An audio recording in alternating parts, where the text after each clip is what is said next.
There's this moment, early in Steven Universe, where the camera pulls back from Beach City and you see the whole boardwalk from a distance.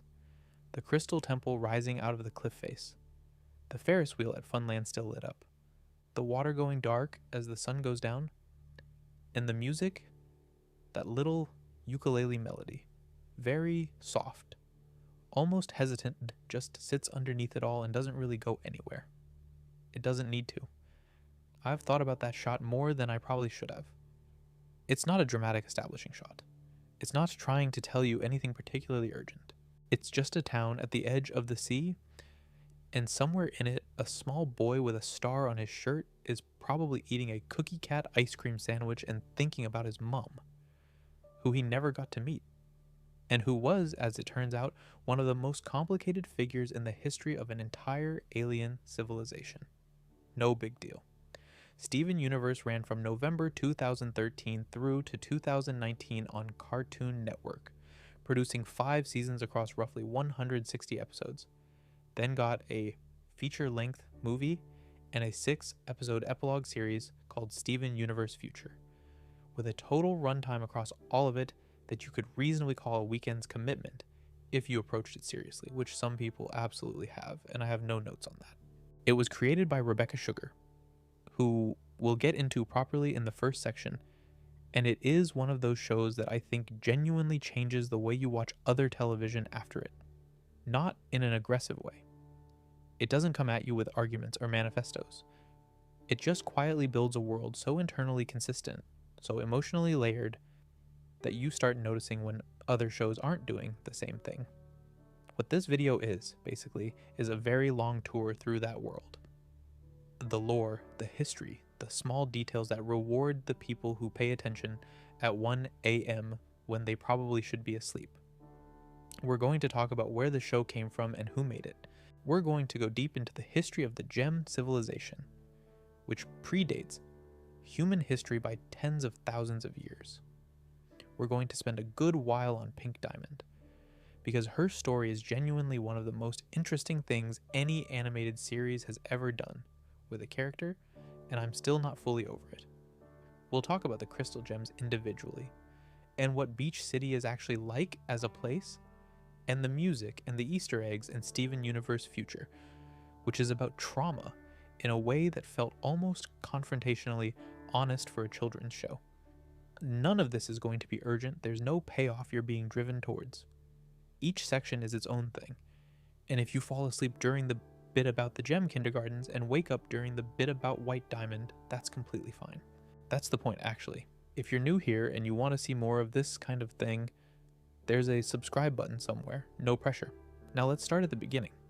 Rebecca Sugar was born in 1987 in Silver Spring, Maryland, which is a mid-sized suburb of Washington, D.C. That doesn't come up very often in conversations about visionary animation, but probably should. She grew up with her younger brother, Steven Sugar, in a household that apparently consumed a lot of media that was technically aimed at boys in Nintendo games like Ocarina of Time, shounen anime like One Piece, the kind of big, sweeping adventure stories that had very clear ideas about who they were for and who they weren't.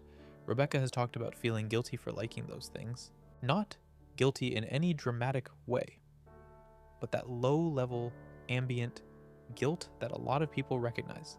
The sense that you're enjoying something that wasn't made with you in mind, and that maybe that says something unflattering about you.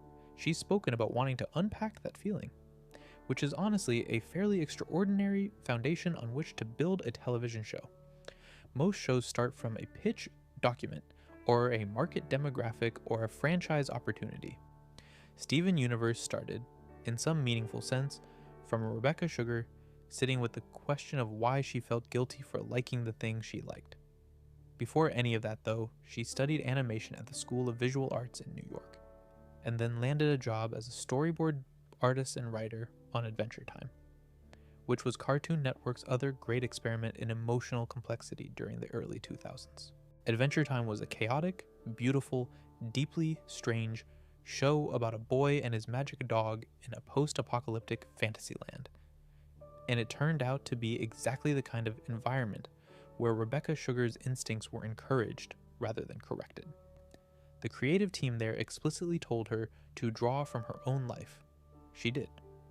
The episode What Was Missing, which she storyboarded, has a musical performance at its center that's about wanting to be seen by someone who matters to you.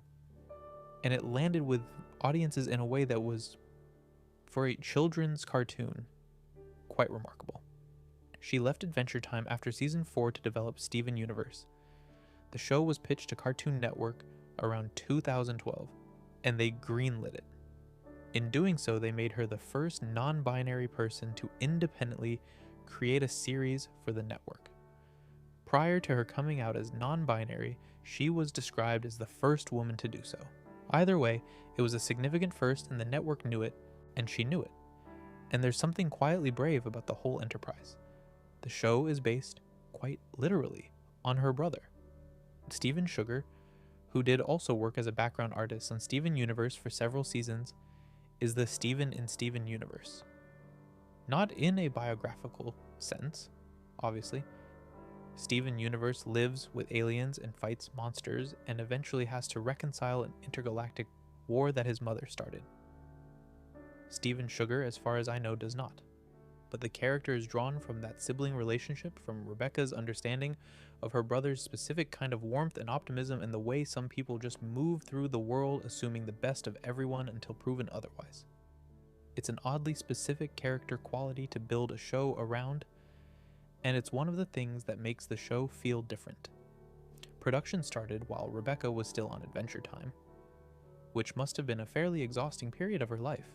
She's talked about the show being dangerously personal, a phrase that keeps coming up in interviews and feels exactly right. There's a version of making a personal show where you put some of yourself into it and maintain enough distance to function professionally. And then there's what Steven Universe seems to have been, which is something closer to writing without a net.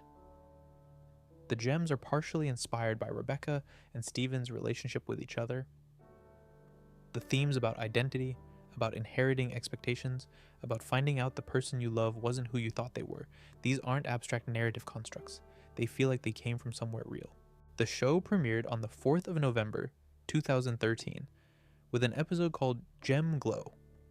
Steven tries to summon his weapon for the first time using a cookie cat ice cream sandwich, because he's read somewhere that they're chilled to perfection. It doesn't work. The gems go off to fight a centipedal mother. Steven accidentally summons his weapon, a rose-colored shield, while trying to protect himself with an empty ice cream box. It's a good pilot. It introduces every important element of the show's DNA in about 11 minutes and makes it look effortless. One detail I think about sometimes. Rebecca Sugar's favorite character in the show is Greg Universe, Steven's dad. Not Steven, not Garnet, not anyone with powers. Greg, the failed rock musician who lives in his van and loves his son more than anything and represents, in the show's cosmology, the entire human world that the gems are protecting without entirely understanding. He's voiced by Tom Sharpling, who hosts a radio show called The Best Show, which Rebecca has said she listened to obsessively while she was relocating from New York to Los Angeles to make Steven Universe. She found it grounding. She put the host of a radio show that helped her feel less alone into her show as the father of the protagonist. That kind of thing is exactly what I mean by dangerously personal. And just as a fun detail to close this section on, the character Greg's last name, Universe, is not his birth name. He was born Greg DeMeo. He changed it himself, because he thought it sounded better for a touring musician. Which, honestly, respect. One of the things Steven Universe does that not many shows bother to do is explain its own internal logic clearly enough that you can use it to predict things before they're shown to you. The rules of how gems work are introduced gradually across the first season and a half, and once you understand them, the entire mythology of the show becomes navigable without a guide. It's worth going through properly. A gem is, at its most fundamental level, a gemstone. That's it. The stone is the self. Everything else, the body, the hair, the clothes, the physical presence in the world, is a projection of hard light emanating from that gemstone. The body isn't real in any biological sense. It has no internal organs. It doesn't eat or sleep or breathe. though some gems do these things by choice because they find it enjoyable or grounding. Amethyst genuinely likes eating. Pearl occasionally eats things and immediately regrets it physically, despite not being physically capable of regretting it. The body is, in a sense, an avatar that the gemstone is running. This has a few important implications that the show leans into throughout its run. The first is what happens when a gem is poofed, when their physical form takes enough damage to become unsustainable. The body dissolves. The gemstone is left behind, glowing gently, and the gem retreats inside it to regenerate. This can take hours, days, weeks, or in some cases months, depending on the gem and the circumstances. When they emerge, they're choosing a new form, or defaulting to their standard one. Amethyst uses poof time as an opportunity to try out new looks, which is very on brand for her. Pearl has been poofed and taken an unusually long time to regenerate at least twice in the show, and both times it's implied she needed the time to work something out emotionally rather than physically. The body heals because the mind regenerates. There's something almost Buddhist about it, if you squint. The second implication is what happens when a gemstone is cracked. This is genuinely distressing within the show's logic.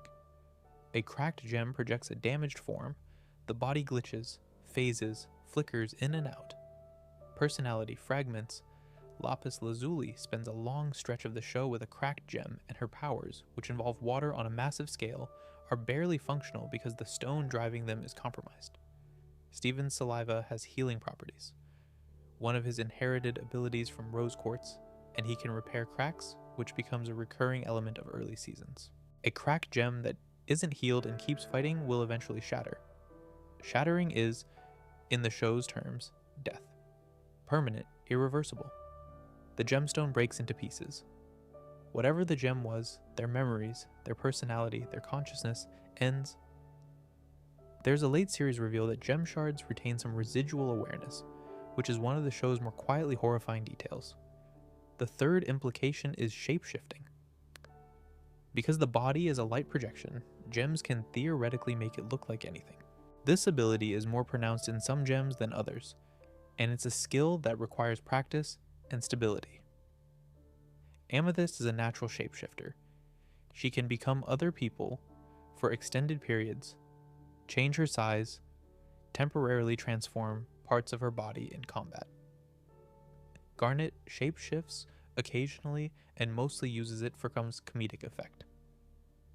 Pearl can do it but considers it a bit vulgar, which is very Pearl.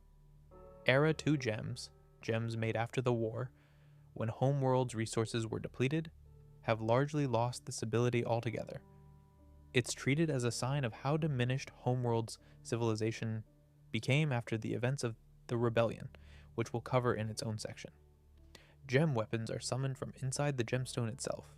The weapon is an extension of the gem's self, manifested outward. Pearl's spear comes from the gem on her forehead and has a precision and reach that matches her fighting style. Garnet's gauntlets come from her gems, one on each hand, and she just punches things extremely hard, which is philosophically consistent.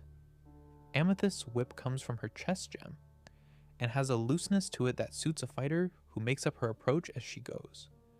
Steven's inherited rose shield is the outlier. It's a defensive weapon rather than an offensive one, which the show uses to say something about his mother's priorities. Now, the gem kindergartens. This is where new gems come from, and it's one of the most interesting pieces of world building in the show. Gems aren't born, they're grown. The process involves identifying a geological formation with the right mineral composition, injecting a gemstone into the rock face, and then waiting months, sometimes years, while the gem incubates inside the planet, drawing energy from the surrounding rock to construct a body and a self. When the incubation is complete, the gem emerges from the rock wall, leaving behind a hole in the shape of their body. The problem, the ecological horror that the show slides under the surface of everything, is what this costs the host planet. The energy being drawn from the rock to make a gem is the geological energy of the planet itself, the life force of the land. Each gem that emerges leaves behind not just a hole in a cliff face, but a patch of dead, drained earth that won't recover. A large enough kindergarten running long enough will drain a planet entirely. That's the whole point of colonization from Homeworld's perspective. You find a planet with useful mineral compositions, you establish a kindergarten, you extract as many gems as the planet can yield, and then you move on. The planet is just a resource. The organisms living on it are an inconvenience. There's an episode in Season 2 called On the Run, where Steven and Amethyst visit the Prime Kindergarten, the quartz production facility in what is now an Oregon desert where Amethyst herself was made.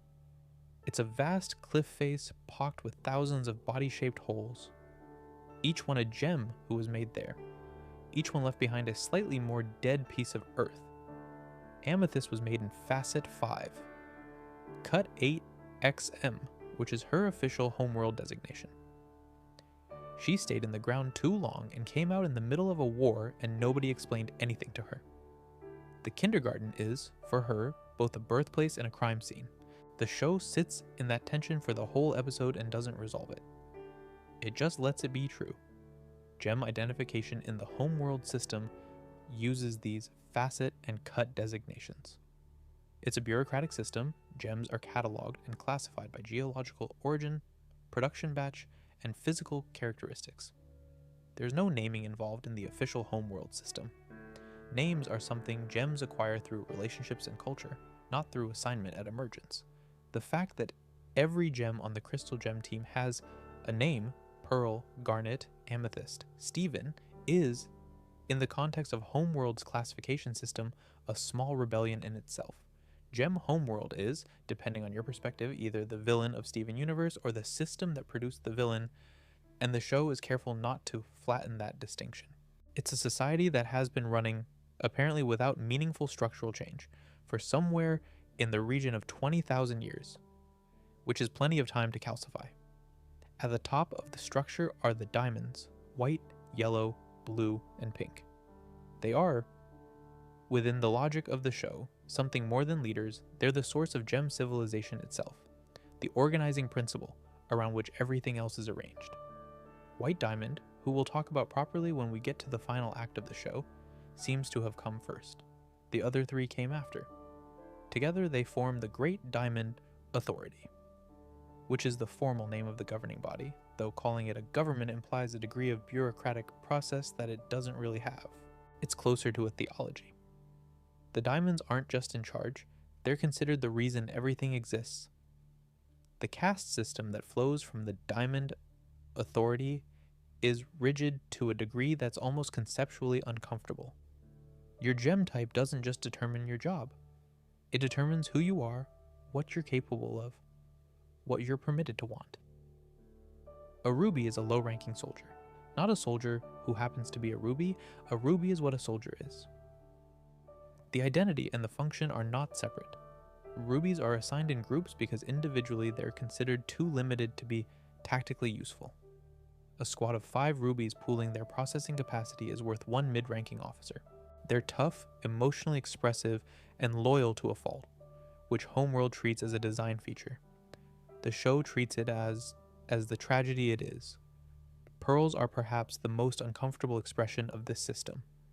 A pearl is an ornament. They're created to serve other high-ranking gems, to stand behind them at social functions, to carry their things, to demonstrate status through their mere presence. Owning a pearl signals that you're important enough to have one. They're not fighters. They're not expected to have ambitions or opinions. They're not quite people in Homeworld's accounting. Our pearl, the crystal gem pearl who helps raise Steven, was originally Pink Diamond's pearl, and her arc across 5 seasons is almost entirely about discovering, very painfully and very slowly, that she can be a person with preferences and choices and a life that isn't organized around service to someone else. That arc makes sense only against the background of a system that made her believe otherwise for thousands of years. Jaspers. Quartz soldiers of the larger, more powerful variety occupy a prestigious military caste. They're warriors, bred for combat, and they know it and wear it. The Jasper who appears in Season 1 as a primary antagonist is enormous, intimidating, and deeply contemptuous of anything she considers weakness. She's also, the show slowly reveals, someone who was made for a purpose and then had the entire context of that purpose destroyed, and who is now trying to maintain meaning in her existence through sheer force of will.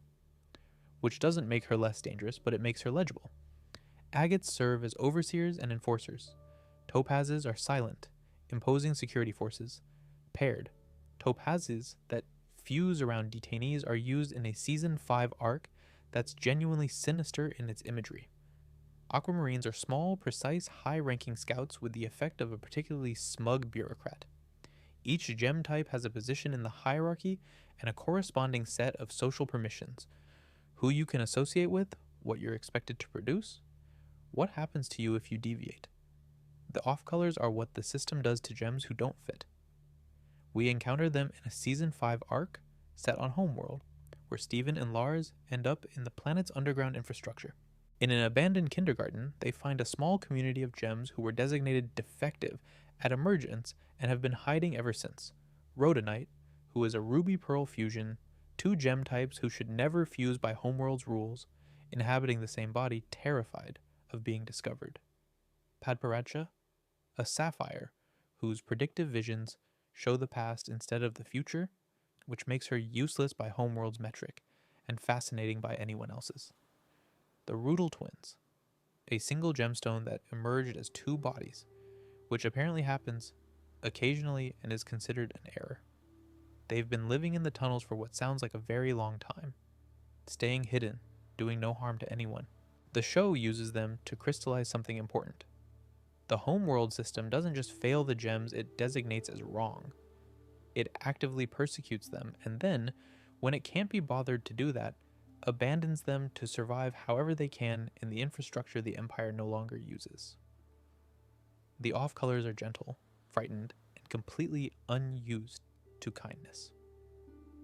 Lars Barriga, Steven's human friend who ends up stranded on Homeworld, spends the back half of Season 5 looking after them, which is its own remarkable character arc for a teenager who spent the first 4 seasons being too anxious and self-conscious to do much of anything courageous.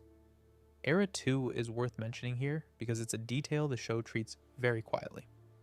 The rebellion and its aftermath, which we'll get to, left Homeworld's resources severely depleted. Gems produced in Era 2 lack abilities that were standard in Era 1. The capacity to shapeshift most notably, but also other instinctual powers. Peridot, who arrives on Earth as a technician in Season 2, is an Era 2 Peridot. She's small, has no natural gem powers at all, and relies almost entirely on mechanical limb enhancers that augment her capabilities artificially. She's deeply ashamed of this for a while, in the way someone raised to believe in a hierarchy is ashamed of being near the bottom of it. The discovery that she has a minor metal manipulation ability, too small for Homeworld to have bothered cataloging, becomes one of the show's quietly joyful moments. Era 3 is declared near the very end of the main series, with the understanding that the old systems are changing. What Era 3 actually looks like in practice is left mostly to Steven Universe Future to explore.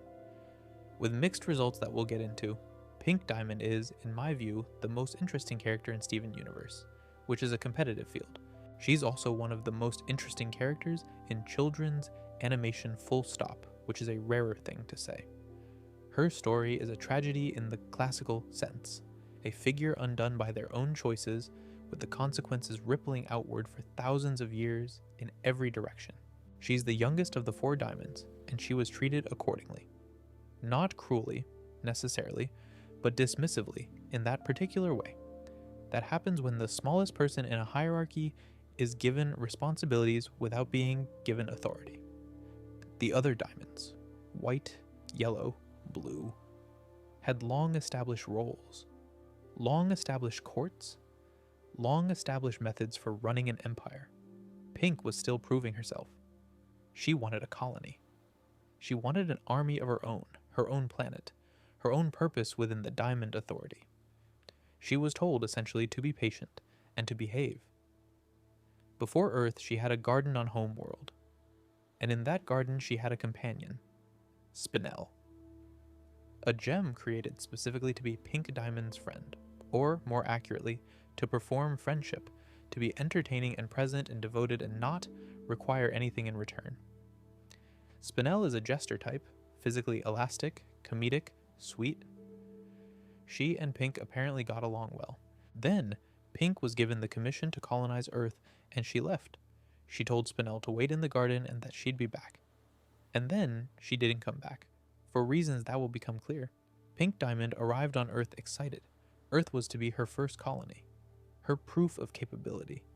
Her entrance into the Diamond Authority as a full equal. She was given a pearl, a court, an army of quartz soldiers, and a colonization mandate. The kindergartens were being established in what would become North America. The Geological Survey had identified excellent mineral deposits. Everything was proceeding correctly. And then she started actually looking at the planet.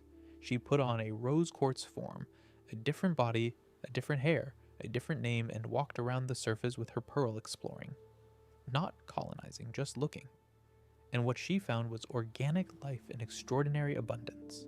Creatures, ecosystems, webs of relationship between organisms that had taken millions of years to develop. She found humans, who were small and fragile and curious and apparently very easy to find charming. She started to understand in a way she hadn't before what colonization actually meant.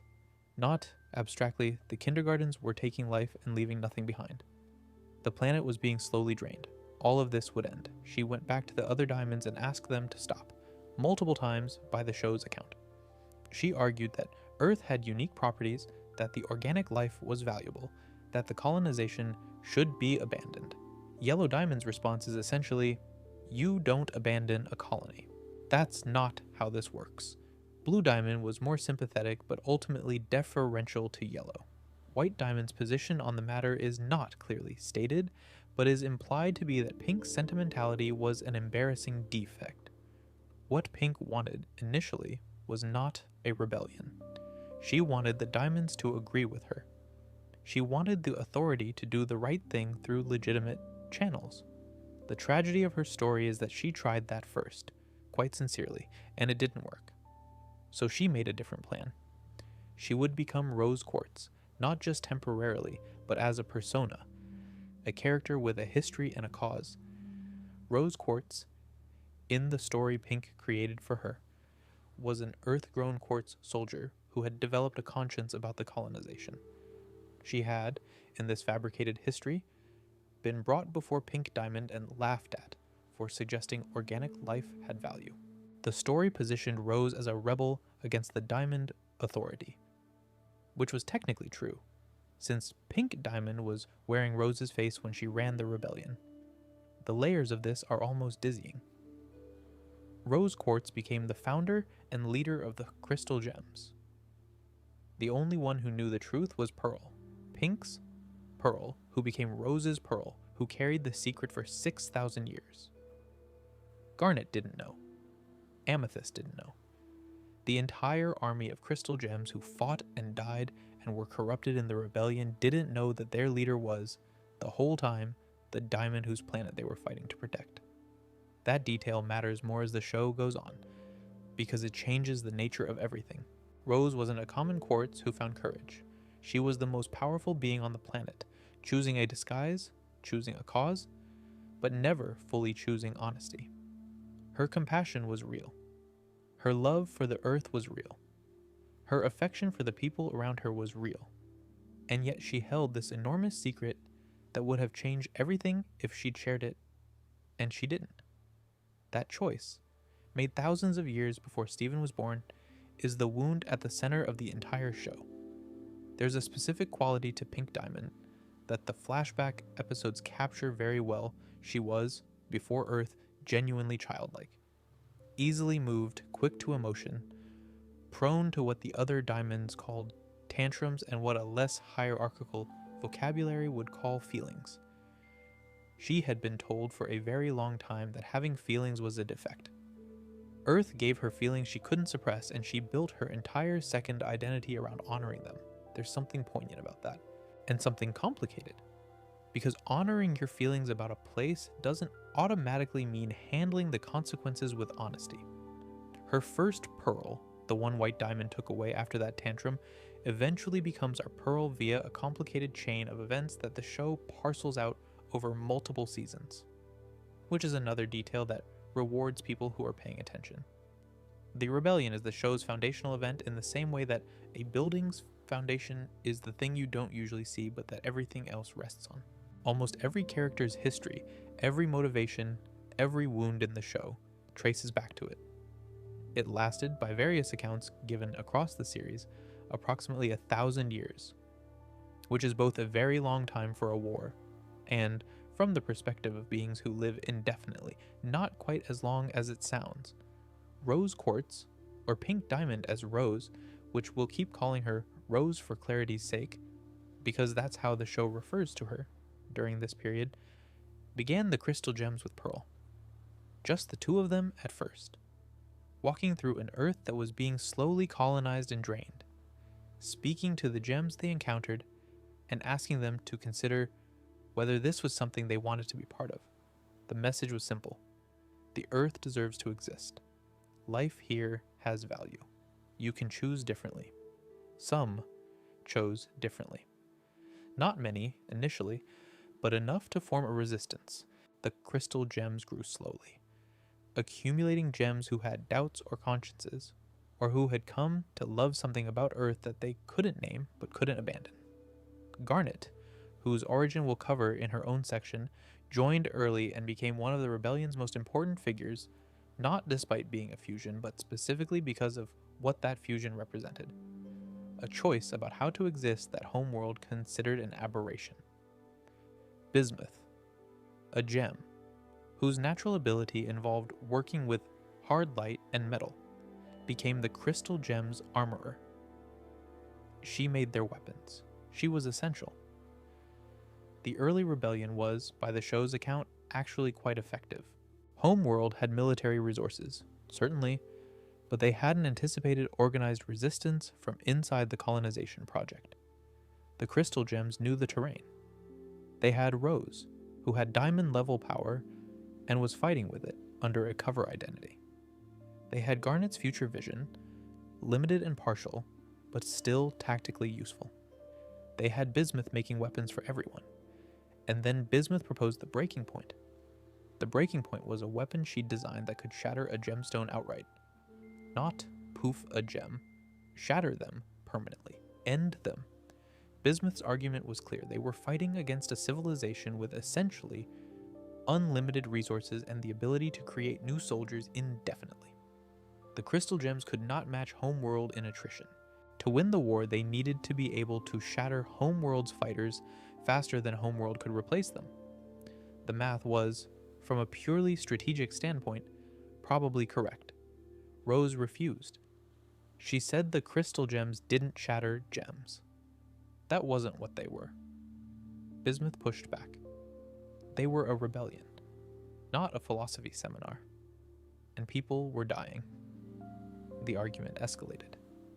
And Rose bubbled Bismouth, trapped her in a bubble of hard light and hid her in Lion's Mane, where she stayed for several thousand years and told no one. Said Bismouth was lost in battle. A lie. Not the only lie Rose Quartz told, but an important one, because it was a lie that served her own moral preferences rather than Bismouth's interests. This is the kind of thing the show is doing constantly with Rose Quartz, layering in evidence of her complexity, her genuine goodness sitting alongside choices that were controlling and dishonest and sometimes cowardly in ways she would never have called cowardly. She loved the crystal gems. She protected them. She also made unilateral decisions about their lives that she concealed from them, and the show takes that seriously without turning her into a villain. Homeworld eventually sent more significant forces to retake Earth. Blue Diamond arrived with her court. The war became more brutal. Homeworld began evacuating its gems from the planet in preparation for a final measure. The crystal gems, the ones who survived, were fighting a rearguard action, protecting a planet that was already losing the contest. The human relationship to all of this is worth noting. The show establishes, via a few historical episodes, that humans in the early period of the rebellion were aware of the gems at some level, not in a detailed way, but the crystal gems were visible presences, occasionally helpful, occasionally destructive, always extraordinary. William Dewey, the ancestor of Beach City's mayor, encountered a crystal gem at sea and was saved from a sea monster. He came ashore and founded what would eventually become Beach City. His first mate Buddy Budwick traveled the world for years afterward, documenting gem structures and ruins in a journal that ended up in the Beach City Public Library. Stephen finds it there in a season 2 episode. It reads like a travelogue written by someone who encountered wonders he didn't have the vocabulary to name. At the end of the rebellion, with Pink Diamond apparently dead and the colony lost, the remaining diamonds, white, yellow, and blue, made a decision. They were going to end it. All of it. Everything left on Earth. The attack they launched was not a targeted military strike. It was a single, overwhelming assault using the combined power of all 3 diamonds simultaneously. Their light, their energy, their will, all directed at the planet at once. It was intended to destroy every gem on Earth, crystal or homeworld. It didn't matter. The planet was lost anyway, and a clean end was better than leaving survivors. The light came. It washed over everything, and it didn't kill them. That was the thing nobody, not the diamonds, not the crystal gems, not anyone, predicted. The light didn't destroy, it damaged, it scrambled. It reached into the minds of every gem caught in it and rewrote something fundamental. The ability to hold a coherent form, the ability to maintain a coherent self. The gems exposed to it survived, physically intact, every gemstone whole. But their minds were gone. Their bodies, driven by ruined data in an undamaged stone, became something monstrous, enormous, feral, barely recognizable as the gems they'd been. Their behavior became instinctual and aggressive, because instinct and aggression were all that was left.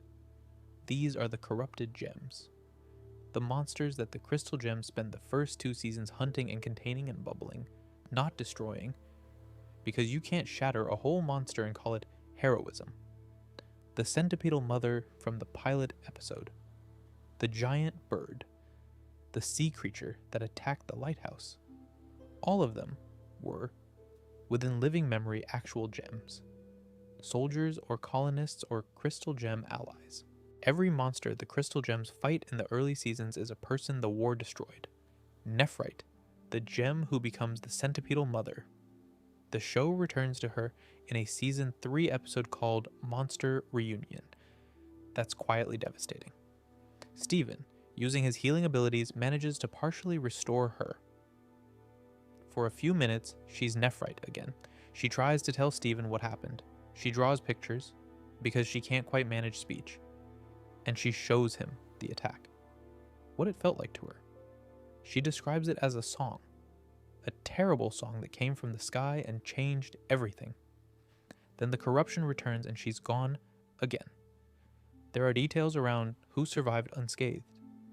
Rose's shield, generated at the last second, protected herself, Pearl, and Garnet. The shield held against the light. A reflection of Rose's diamond-level power finally expressed openly at the end, when concealment no longer mattered. Amethyst survived because she was still incubating in the prime kindergarten, underground, below the light's reach. Lapis Lazuli survived because she was trapped inside a mirror, sealed in, her stone cracked but her mind protected by the mirror's casing. Bismouth survived because Rose had already bubbled her. The people who lived through the end of the war did so largely by accident. The diamonds, having fired the attack, left. They withdrew to Homeworld believing every gem on Earth had been destroyed. They didn't check. They didn't look back. For 6,000 years, they operated under the assumption that there was nothing left on Earth but a ruined, drained colony and the residue of a war. The corrupted gems, from their perspective, didn't exist. because they didn't know they existed. This detail matters enormously when the show eventually brings the diamonds into direct contact with Steven and the crystal gems. Yellow Diamond and Blue Diamond, in particular, are genuinely ignorant of the corruption they caused. The attack was meant to obliterate. The fact that it didn't, that it left thousands of gems alive in perpetual suffering instead, is something they have to actually reckon with. The show does not let them off the hook for it, but it also doesn't position them as knowing torturers. There's something more uncomfortable. People who made a catastrophic decision without caring enough about the consequences to check whether their intention matched their outcome. The physical appearance of the corrupted gems in the show is interesting because it varies so much. Some are enormous and animal-like. Some are small and strange. Some look almost like distorted versions of a gem body. Parts recognizable, but proportions wrong, too many limbs or not enough. Garnet describes corruption as a tear in the mind rather than physical damage to the stone, which is why normal healing doesn't fix it. Steven's partial restoration of Nephrite using his own healing power represents the best anyone has managed, and it's temporary. Full healing, it turns out, requires the power of all 4 diamonds working together. The show spends 4 seasons building toward that. When it happens, in the season 5 finale, the corrupted gems return, and the moment is enormous, without the script having to tell you it's enormous. You've been watching those monsters for 4 seasons, knowing what they were. And then, they're not monsters anymore. The cluster deserves a mention here, even though it gets its own section later. Among the things Homeworld did to Earth before leaving, one of the more grotesque was using the remains of shattered gems, the shards, which retain some residual awareness, and forcing them to fuse together into an enormous amalgamation buried in the Earth's core. Thousands of shards, fused without consent, eternally reaching toward each other, trying to form bodies they can't complete. If the cluster fully emerged, it would destroy the Earth from the inside. The scale of this, as a thing someone decided to do to a planet they'd already lost interest in, tells you quite a lot about Homeworld's relationship with consequences. The war ended. The diamonds left. And 3 crystal gems, Rose, Pearl, and Garnet, stood on Earth in the aftermath of the corruption event and were alive. And that was extraordinary, and also the beginning of a very long wait. What did 5,000 years look like for them?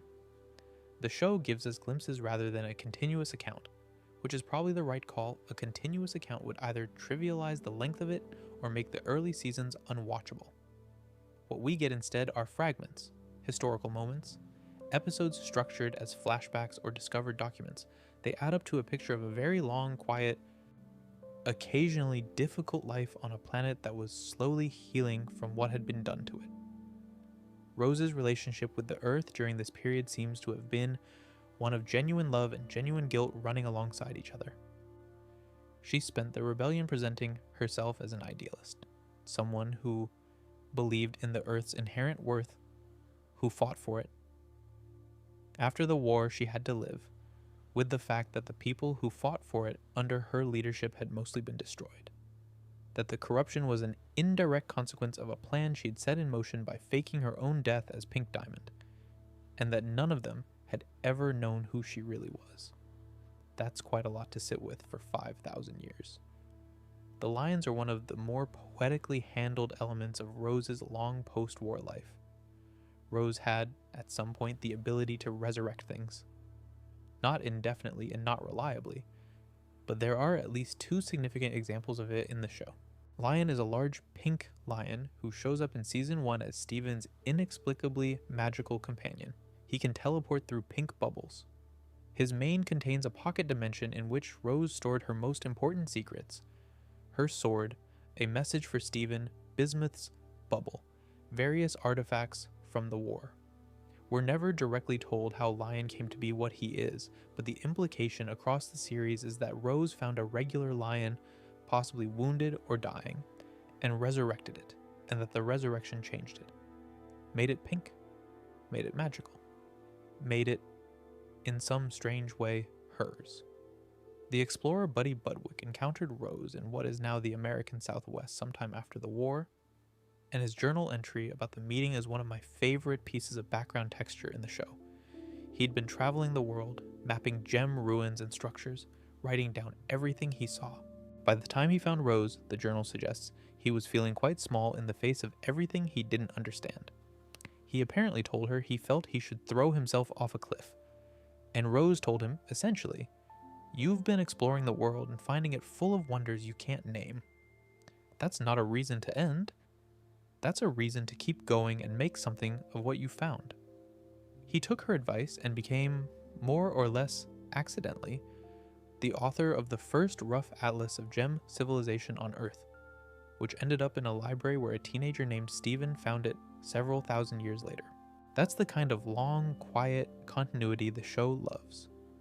Greg Universe arrived in Beach City sometime in the late 20th century, driving a van with a manager named Marty and a musical career that was going approximately nowhere. The show gives us the early period of Rose and Greg's relationship through two specific flashback episodes, We Need to Talk and Mr. Greg, and through the movie-quality extended flashback Greg the Babysitter, which shows Greg's relationship with a young, carefree Rose who finds humans fascinating and slightly bewildering in equal measure. Rose's approach to Greg initially had the texture of how she approached all humans, with enormous warmth and a slight quality of observation, as though she found his existence genuinely delightful without fully understanding the context of it.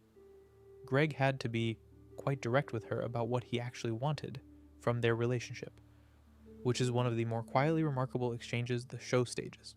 He's a 20-something human musician talking to a 6,000-year-old alien warrior about the nature of intimacy and what it means to actually be known by someone rather than admired by them. And he pulls it off, partly because Greg is wiser than he looks, and partly because Rose, when she chose to actually listen, was capable of changing. Their relationship ran for a while before Rose made the decision to have a child. How long, exactly? The show is tactfully vague about. Long enough that Greg was completely aware of what it would cost her. She'd told him that passing a gem required giving up her physical form, that she would become part of the child rather than existing alongside them. He didn't make her choose, she chose. Steven Universe was born, and Rose Quartz ceased to be. Or, more precisely, ceased to exist as a separate entity. Her gem, which is to say herself, became Steven's gem. Her physical form dissolved. She left behind a few carefully arranged things: a sword hidden in a lion, a video message she recorded for a son she hadn't met yet, the crystal gems who had no idea who she'd really been. She also left behind, somewhere under the waves off the coast of Beach City, a tower she'd built in a shape that looked, from the right angle, like her silhouette. The show doesn't make a big deal of this. You have to notice it yourself. Beach City is, on the surface, a fairly ordinary American seaside town. Boardwalk, amusement park, a couple of restaurants, a car wash, a donut shop, a pizzeria, a lighthouse at one end of the shore, the kind of town that probably existed in a handful of real places along the New Jersey or Delaware coast in the late 1990s and early 2000s, when the show's aesthetic sensibility seems to be rooted. It's based by most accounts on Ocean City, Maryland, which would put it geographically near where Rebecca Sugar grew up, which makes sense. The backgrounds done by Steven Sugar and the background team have a quality of remembered affection to them. The colors are warm and slightly hazy. The ocean is always visible but never threatening. The boardwalk lights look best at dusk. It's a place preserved in the amber of a particular kind of childhood memory. The town has roughly the population you'd expect for somewhere that size, and the show treats those people with a consistency that's rare in animated series. The same faces show up in background shots across multiple seasons. Characters introduced in one episode return in others with narrative continuity intact. The result is that Beach City feels genuinely inhabited rather than populated, which is its own form of craft. The Big Donut is where Lars Barriga and Sadie Miller work, and their relationship, low-key, complicated, circling around a mutual affection neither of them quite knows how to express, is a quiet subplot that runs underneath the main story for 4 seasons.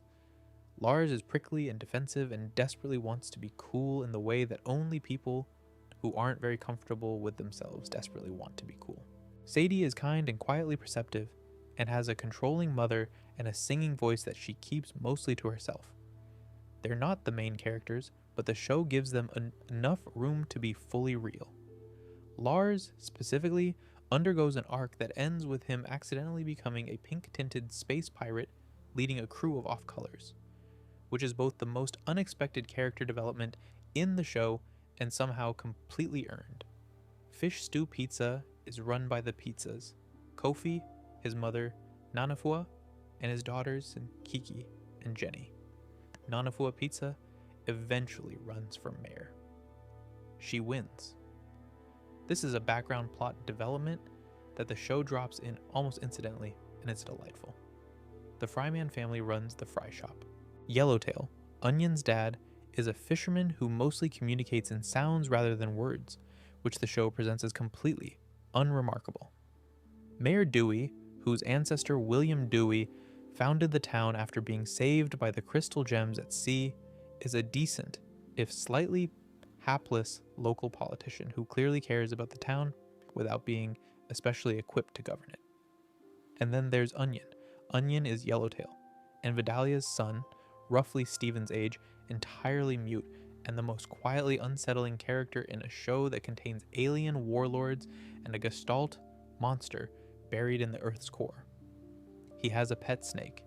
He once appeared to offer Steven the galaxy warp coordinates for the gem homeworld, which he couldn't possibly have. He had a friend called Soup. The show never fully explains Onion, and that feels like a deliberate choice. Every place has one person who doesn't quite map onto the normal social coordinates, and Onion is Beach City's version of that. He and Steven are friends. It works. Connie Mahaswaran is worth mentioning here because she's Steven's best friend, and eventually something more. And she's also Beach City adjacent without fully being of it.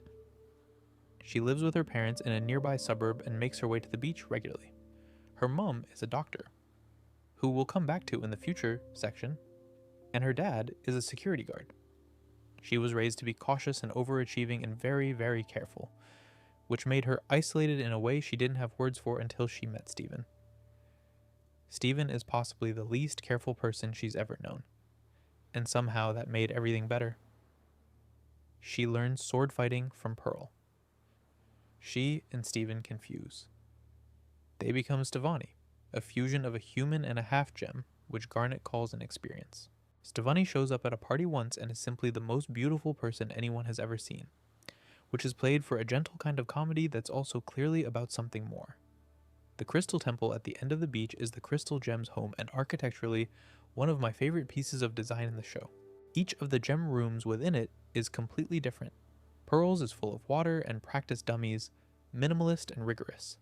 Amethyst is a catastrophic pile of everything she's collected over the years, toppling towers of objects she was curious about once. Garnet's is a floating cube puzzle room that makes no concessions to visitor comfort. Rose's old room generates whatever you want most, which turns out to be one of the less safe magical abilities a room can have.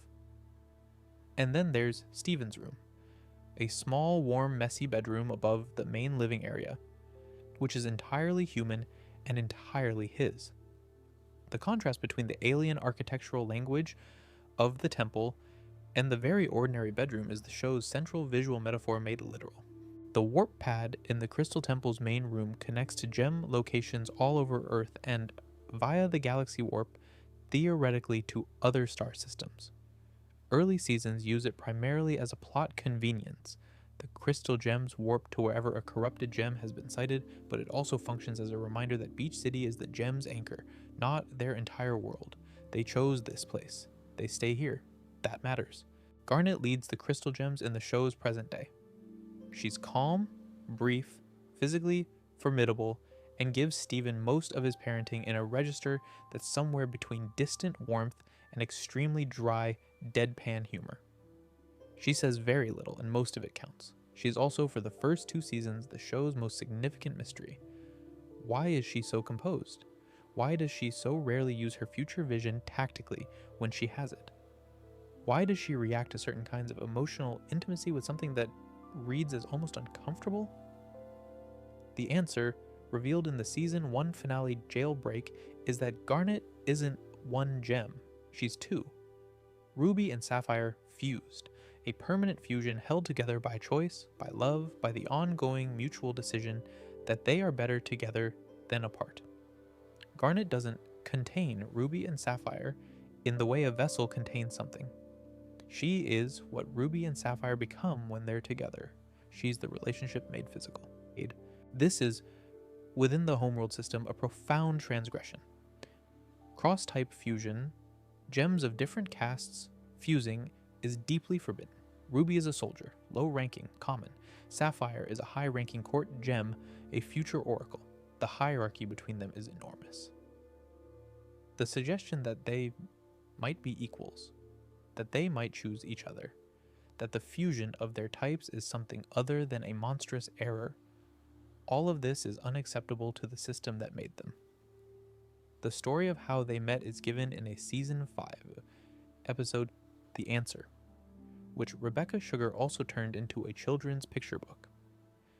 A diplomatic mission to Earth, Sapphire was to deliver a prophecy to Blue Diamond's court, reporting on the crystal gem resistance. The prophecy, as Sapphire had seen it, was that 3 crystal gems would interfere with the mission. Pearl would be captured, and Sapphire would be poofed temporarily, but the mission would succeed. She'd seen it. She knew. What happened instead? A ruby assigned to guard Sapphire, not a special ruby, not destined for anything, just a soldier doing a job, didn't see the crystal gem attack coming in time. She threw herself in front of Sapphire without thinking about it. The impact fused them, accidentally, in front of Blue Diamond's court. Blue Diamond reacted poorly. The ruby had contaminated a high-ranking gem through uncontrolled fusion. The punishment for this, in Homeworld's logic, would be severe. They ran, unfused now, both terrified, and ran off the edge of the known world, which at that moment was a cliff over the ocean, and fell toward the water. And Ruby caught Sapphire, and they fused again, this time consciously. And they landed. And Garnet has existed ever since. What Garnet is, as a character, makes more sense once you understand this. Her composure is partially just temperament, but it's also the composure of someone who has already made the most fundamental choice available to them, and is at peace with it. She chose to be Garnet in the face of everything Homeworld told her about what she should be. That choice is continuous, she re-chooses it every day because fusion isn't passive, it's maintained by will. The steadiness she projects is the steadiness of someone who is not in doubt about the important things. Ruby and Sapphire, when we see them as individuals, are very different. Ruby is emotional, expressive, impulsive, quick to warmth, and quick to temper. She's genuinely terrible at sitting still. Sapphire is calm, measured, and somewhat emotionally restrained. She sees possible futures, which does things to your relationship with the present moment that probably aren't great for spontaneity. They balance each other. They also drive each other slightly mad sometimes, which is extremely realistic for two people who have been in a very close relationship for several thousand years. The future vision deserves a bit more attention because it's one of the show's more nuanced magical abilities. Sapphire's power, and therefore Garnet's, is not a perfect preview of what will happen. It's a statistical read of most likely outcomes. The further out you project, the less certain. It's affected by Garnet's own emotional state. In the Season 5 arc, where Sapphire learns about Rose being Pink Diamond, she temporarily splits from Ruby because she's too disturbed to maintain the fusion, and when she's on her own, her future vision shows her a single possible future rather than the range of probabilities. Because she's missing Ruby's chaos, her own tendency to fixate on a single certainty overrides everything else. It's a very specific way to illustrate how two people need each other. Garnet's gauntlets, summoned from her gems, are about as expressive a weapon choice as you can make. She leads with her hands, she closes gaps, she hits. There's no finesse to it. She doesn't need finesse, she needs contact.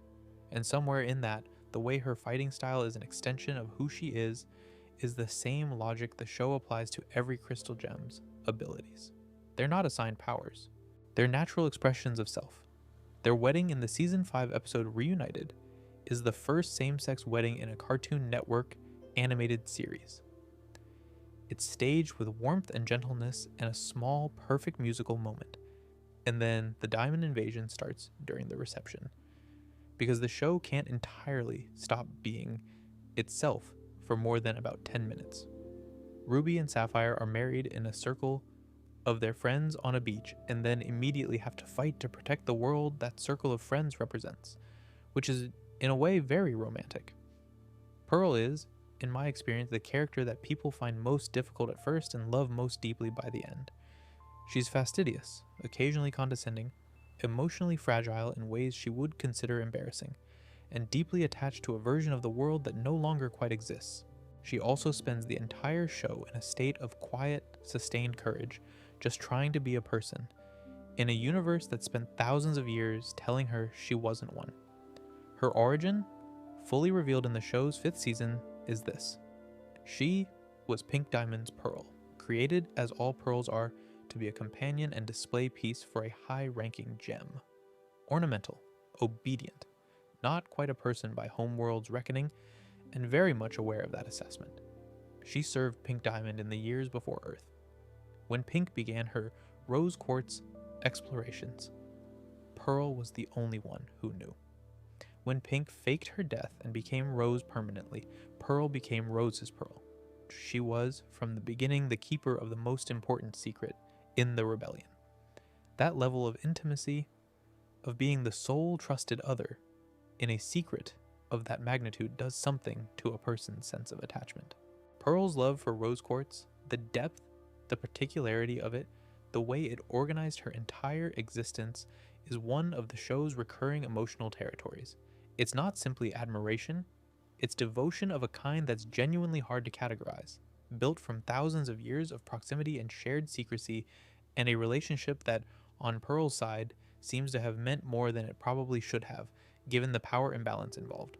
There is an episode called Rose's Scabbard, in which Steven discovers that Pearl knew Rose Quartz in ways he'll never be able to access. They were there, together, for all of it, and Steven was not. Pearl is grieving a relationship that nobody else fully knew existed. That's a specific and lonely kind of loss. The episode is quiet and the landscape is beautiful, and Pearl cries in a way that feels entirely real. And it's one of the best 11 minutes the show ever produced. The later reveal that Pearl knew Rose was Pink Diamond, that the silence around it was a literal compulsion, that Pink's final order was that Pearl never speak of it again, recontextualizes everything. Pearl has spent 6,000 years unable to tell the truth about the person she loved most. That's Pink Diamond's cruelty and Rose Quartz's cruelty, and they're the same cruelty, committed by the same gem, and the show doesn't soften it. Rose couldn't control much. She controlled Pearl, and she shouldn't have. The way this manifests is that Pearl, for a long stretch of the series, physically cannot say certain things. Steven discovers this when he's trying to understand his mother's history. Pearl starts to speak, then something seizes up, and she can't continue. An order given thousands of years ago by a diamond, still running. In the episode A Single Pale Rose, Steven dives into Pearl's memories to find the truth directly, because Pearl can't tell it to him. It's presented as a nested doll of memories, Steven inside Pearl's memory, finding a memory Pearl has folded inside another memory, like a letter hidden inside a book. What he finds at the center is the staged shattering of Pink Diamond, and Pearl's role in making it convincing. It's a remarkable piece of storytelling construction, and the reveal lands with the weight of everything the show has been building toward. Pearl's arc, across 5 seasons, is about finding her way to selfhood without the scaffolding of someone else's identity to organize herself around. This is genuinely hard. She doesn't know what she wants in any deep sense because she was never supposed to want anything. She finds fragments of it. She's an extraordinary fighter. She's brilliant mechanically. She loves dancing. She has a fierce protectiveness toward Steven that is its own kind of love. She eventually starts meeting new people and navigating something like a social life, which the show handles with a dry comedy that suits her perfectly.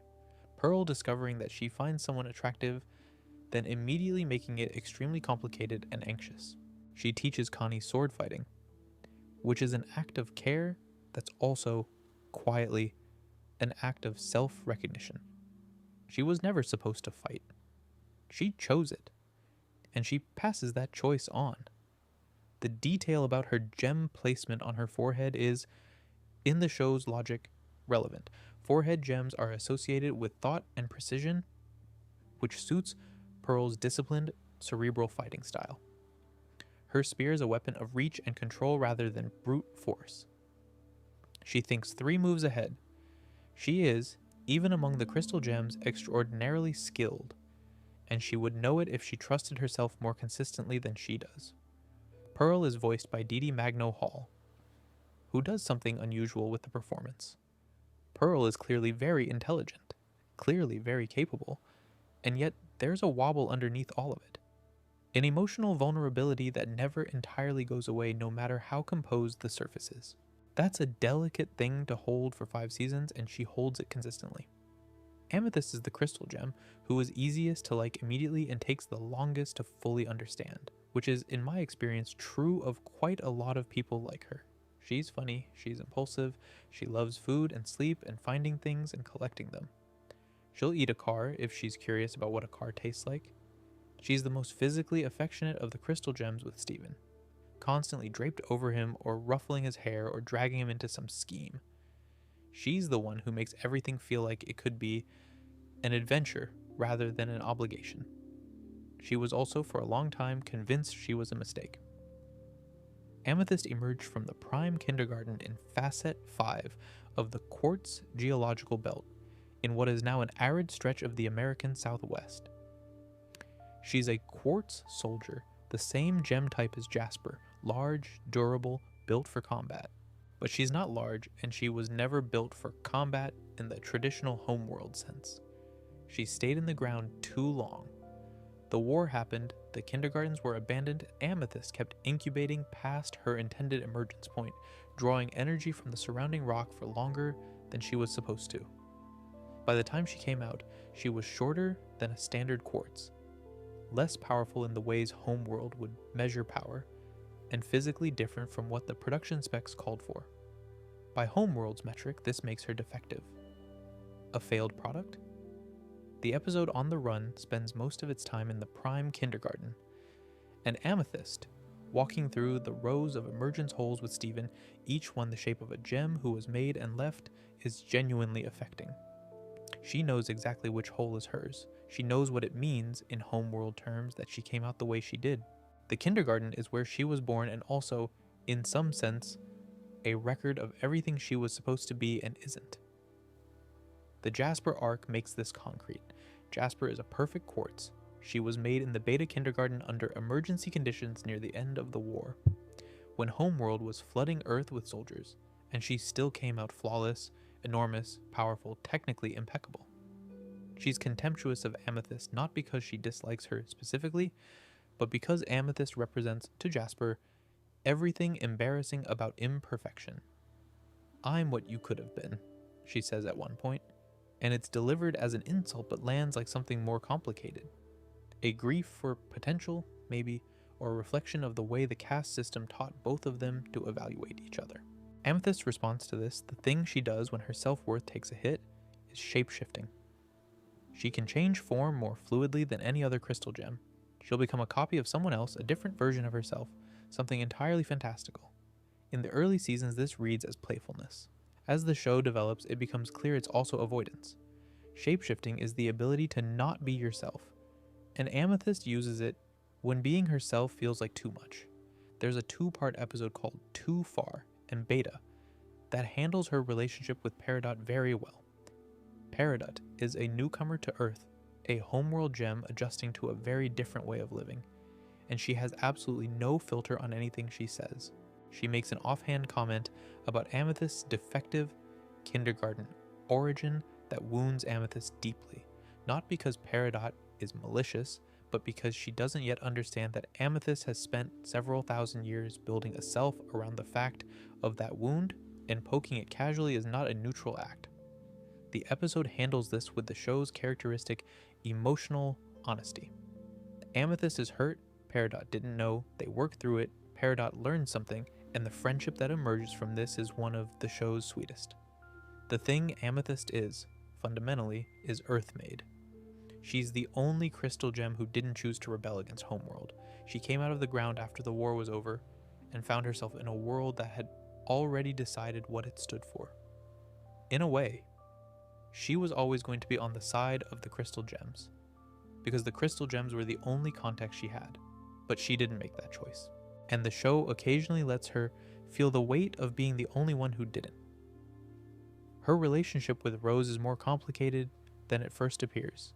She loved Rose. They were close. Amethyst was one of the people Rose was apparently most uncomplicated with. But learning the truth about who Rose was changes the context of that relationship, as it does for everyone. Amethyst processes it in the way she processes most things, loudly for a while and then quietly for a very long time. She's voiced by MacLeod Dietz, who gives her a kind of bouncing physical energy even in audio. You can hear Amethyst throwing herself at things. The performance is consistently joyful in a way that makes the low moments hit harder by contrast. Peridot arrives on Earth in Season 1 as a technician sent by Homeworld to check on the progress of what turns out to be a project called the Cluster. She's an Era 2 gem. No natural powers, entirely dependent on her mechanical limb enhancers for combat capability, extremely precise in everything she does, and operating with the complete confidence of someone who has never once considered that the civilization she serves might be wrong about things. She makes a strong first impression as a competent, efficient antagonist, and then spends 3 seasons becoming one of the show's most unexpectedly charming characters. The Cluster is buried deep in the Earth's mantle, a massive forced fusion of thousands of gem shards from the war. The shards, which retain residual awareness even after shattering, have been compelled to fuse together against their will into an enormous amalgamation. The intention, from Homeworld's perspective, seems to have been to create a weapon. An enormous gem fusion that would, when it emerged, be essentially unstoppable. What the forced fusion actually produced was not quite that. The Cluster, from what can be perceived of its inner state, is not a consciousness with intention. It's thousands of fragmentary awarenesses eternally reaching toward each other, trying to complete fusions they began and can't finish. Eternally incomplete. Eternally trying. If it fully emerged, the sheer physical scale of it, estimated at roughly the size of the Earth itself when once fully formed, would rupture the planet from the inside. The Crystal Gem spends Season 2 building a drill to reach it before it emerges, knowing they can't fight it, and hoping there's another way. The other way turns out to be Steven reaching its mind. He goes into the Cluster through his dream state communication abilities, the same powers that let him access memories and connect with sleeping gems, and finds within the enormous roar of fragmentary voices something like a desire to be safe and undisturbed.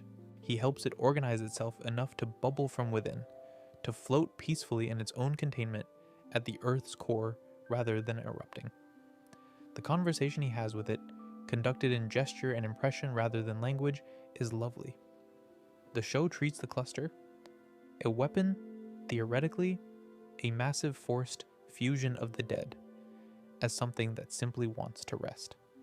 Peridot's journey from antagonist to ally is the main emotional engine of Season 2, and it's done with a precision that suits her. She defects from Homeworld not through a dramatic change of heart, but through a series of logical steps. She's stranded on Earth. The crystal gems are the only viable option. She works with them under considerable protest. She comes to respect them somewhat.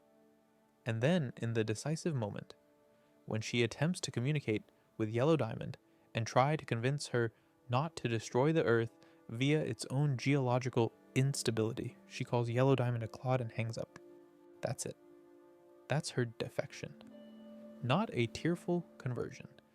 An insult directed at a diamond because she was annoyed and momentarily overrode her self-preservation instinct. It's exactly right for her. The word Claude, delivered with maximum exasperation by Shelby Rabara's excellent voice performance, becomes a recurring Peridot signature.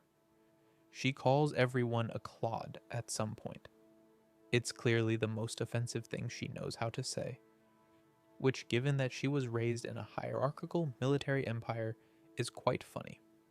Her relationship with Camp Pining Hearts, a soap opera she discovers on human television and becomes instantly obsessed with, is one of the show's most effective pieces of characterization shorthand.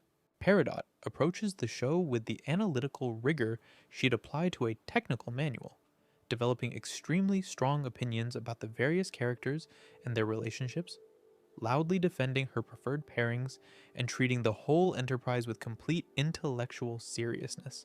It's funny, but it's also the show using a specific cultural touchstone to show that Peridot, underneath the technical expertise and the arrogance, is someone who cares about connections. She just didn't have a framework for caring about her own. Her eventual discovery of her metal manipulation ability, the ability to move metallic objects telekinetically, is handled with a lightness that makes it more affecting than a dramatic power reveal would be. She's been told she's an Era 2 gem with no natural abilities. She finds out, essentially accidentally, that she can move tin cans, tiny tin cans. She's ecstatic. It's a small thing, a barely measurable power by gem standards, and she's ecstatic because it's hers. Not assigned, not manufactured. Hers. The show doesn't belabor the significance of this. It doesn't need to. Her relationship with Lapis Lazuli at the barn, which we'll cover more in Lapis's section, is the show's most unusual dynamic. Two gems with very different histories and very different processing styles, learning to live alongside each other through a combination of genuine effort and spectacular misunderstanding. Peridot's log entries about her relationship with Lapis, preserved on a tablet and recovered later, are some of the funnier writing in the show. She describes Lapis with the vocabulary of a field researcher cataloging an unusual specimen, which is both entirely in character and extremely endearing. Lapis Lazuli is the show's melancholy specialist. Not in a performed way, she's not brooding for effect, but in the way of someone who has experienced enough that defaulting to caution and guardedness is simply the rational response to existence. She's gone through more than most of the characters in the show, which is saying quite a lot in a show full of people who've had difficult 5,000-year stretches. Her backstory is parceled out across multiple seasons and different contexts, which is appropriate for a character who takes a very long time to trust people. The complete picture, assembled from various episodes, is this. Lapis Lazuli gems are terraformers. Their power involves water, specifically the ability to move, shape, and control water on enormous scales. This makes them valuable for homeworld's colonization efforts, reshaping planetary surfaces, redirecting water systems, preparing terrain. Lapis would have arrived on Earth as part of a colonization operation, probably relatively early in the process. She was caught in the Gem War, mistaken by a homeworld gem, during the chaos of a battle, probably, for a crystal gem, and imprisoned in a mirror as punishment. The mirror was a gem-made device capable of recording what the imprisoned gem had seen and projecting it when asked. With Lapis inside, it became a living archive. She was conscious inside it, watching through the glass of the mirror, unable to communicate, for several thousand years. The homeworld gems evacuated Earth when the corruption event was coming. In the chaos, someone dropped the mirror. Lapis's gem was cracked in the fall. She was stepped on. She was found eventually by a human, we don't know who specifically, and ended up on a shelf, then in a storage collection of gem artifacts that eventually became part of the Crystal Temple's holdings. Nobody realized she was there. Pearl, who gathered the artifacts, apparently didn't look closely enough. Stephen finds her in an early season 1 episode. He can communicate with things inside the mirror in ways the crystal gems can't, and he recognizes that she's a person rather than a recording device. He frees her. Her cracked gem barely allows her to use her powers. She gathers water from the ocean and forms wings, enormous water wings, and flies. She wants to go home. She gets to homeworld, or tries to. The galaxy warp is broken and she can't make the transit. She comes back to Earth with nothing resolved and leaves again. And the crystal gems let her go because they don't know what else to do. She returns in the Season 2 premiere, fused with Jasper in a formation called Malachite, a fusion that was never consensual in the way Garnet is consensual. Jasper suggested the fusion as a tactical move. Lapis agreed and then, once fused, turned on Jasper and used Malachite's enormous power to drag them both to the bottom of the ocean, using herself as the cage, a sacrifice and a punishment simultaneously. She held Jasper at the bottom of the ocean for most of Season 2, using all of her strength to keep the fusion stable against Jasper's constant attempts to break free. When they're eventually separated, both of them emerge traumatized. Jasper has become addicted to the power of fusion. Lapis has been holding a cage for so long, she doesn't entirely know how to stop. She comes to the barn. She and Peridot begin a cohabitation experiment. That is, depending on your reading, either a friendship in development or a relationship in very early formation. And the show leaves this deliberately ambiguous. What's clear is that they need each other in complementary ways. Peridot provides structure and focus and an enormous amount of unsolicited opinions. Lapis provides the occasional reminder that the world has textures that can't be solved through analysis. Lapis likes art. She discovers it almost accidentally and takes to it with the seriousness she applies to everything. She makes enormous paintings on the ground using her water powers. She makes a mobile of the planets from trash. There's a gentleness in the show's depiction of her creativity that contrasts with her history in a way that's very affecting. In the Season 5 arc leading to the Diamond Invasion, Lapis makes a choice that surprises the other crystal gems but makes complete sense if you've been paying attention. She takes the barn and leaves. She flies away with their home and disappears into the sky rather than stay to fight again. She's done fighting. She's been fighting in various ways since the war, and she's done. She'll come back, she does, in the movie, but she needed to leave first. The show treats this as a legitimate choice rather than a betrayal, and that's the right call. Not everyone who's been through what she's been through has the capacity for another war, and expecting otherwise is its own kind of selfishness. Her water powers are visually among the most beautiful in the show. When Lapis is fully powered, not cracked, not restrained, she moves water with the ease of someone breathing. Walls of ocean, wings made from the sea, a hand formed from 30 meters of ocean lifted and shaped. There's an elegance to it that the animation team committed to completely, and it's worth watching on a good screen.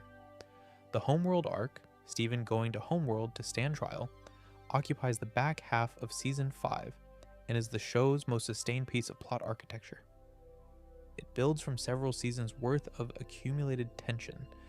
Who Pink Diamond really was, what the Crystal Gems Rebellion actually accomplished, and the question of whether the diamonds will ever be confronted with the consequences of what they did. The immediate trigger is Steven and Connie being captured by Aquamarine and taken to Homeworld on the charge that Rose Quartz, who the gems believe to be dead or absent, since as far as Homeworld knows, Steven isn't Rose, committed the crime of shattering Pink Diamond. The trial itself is one of the most entertaining 30 minutes of the show. 2 Zircon lawyers, blue and yellow, assigned to the case. Yellow Zircon as prosecuting attorney is bored, competent, and fairly openly interested in a quick conviction.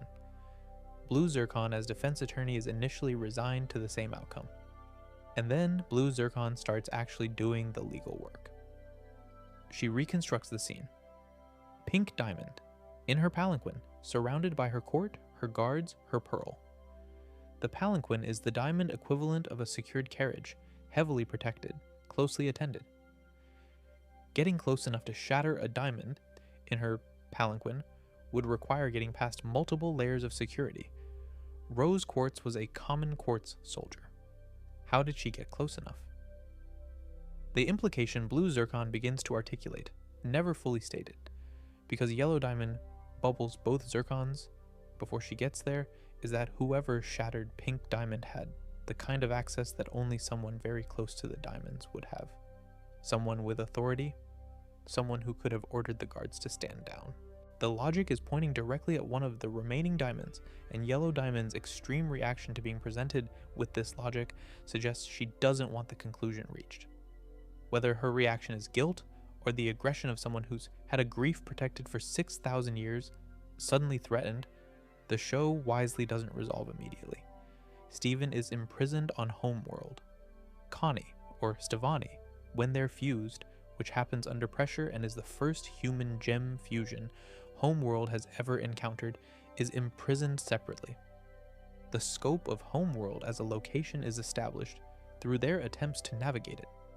It's enormous, architecturally totalizing, every surface calibrated to communicate hierarchy and permanence. The Pearl Garden, a garden maintained by many pearls from different gem types, is one of the show's most quietly disturbing images. Our Pearl walking through it and seeing all these beings, who are, by their society's definition, exactly what she was supposed to remain forever. White Diamond is the show's culminating antagonist, and the way she's revealed is deliberately withheld for maximum effect. She's been visible in murals and statues throughout the show. The largest diamond, the most central figure in the Homeworld iconography, but she hasn't appeared in person. When she finally does, she's enormous. Everything about her design is the absence of color. White gem, white hair, white dress, a face that is simultaneously human in proportion and completely alien in expression. She doesn't raise her voice. She doesn't need to. She has the certainty of someone who has never, in an existence that apparently predates the other diamonds, been genuinely wrong about anything. Her power is the most disturbing ability in the show. She can remove a gem's mind from their body, reach in, extract the consciousness, and operate the empty body herself. What remains is a puppet moving with White Diamond's will. White-eyed, perfectly compliant. She does this to several crystal gems when they arrive on Homeworld. She tries to do it to Steven. The shell she's left with, Steven's gem, separated from Steven's human half, doesn't work the way she expects, because Steven isn't just a gem. He's also a person. The two halves of him need each other. What makes White Diamond the show's most uncomfortable antagonist isn't malice, it's certainty. She believes with complete sincerity that what she's doing is helping, that gems who behave incorrectly have something wrong with them, some impurity that can be removed, after which they'll be better. She genuinely doesn't understand that the gems are people with inner lives rather than malfunctioning units. Or she understands it intellectually and cannot emotionally register what it means.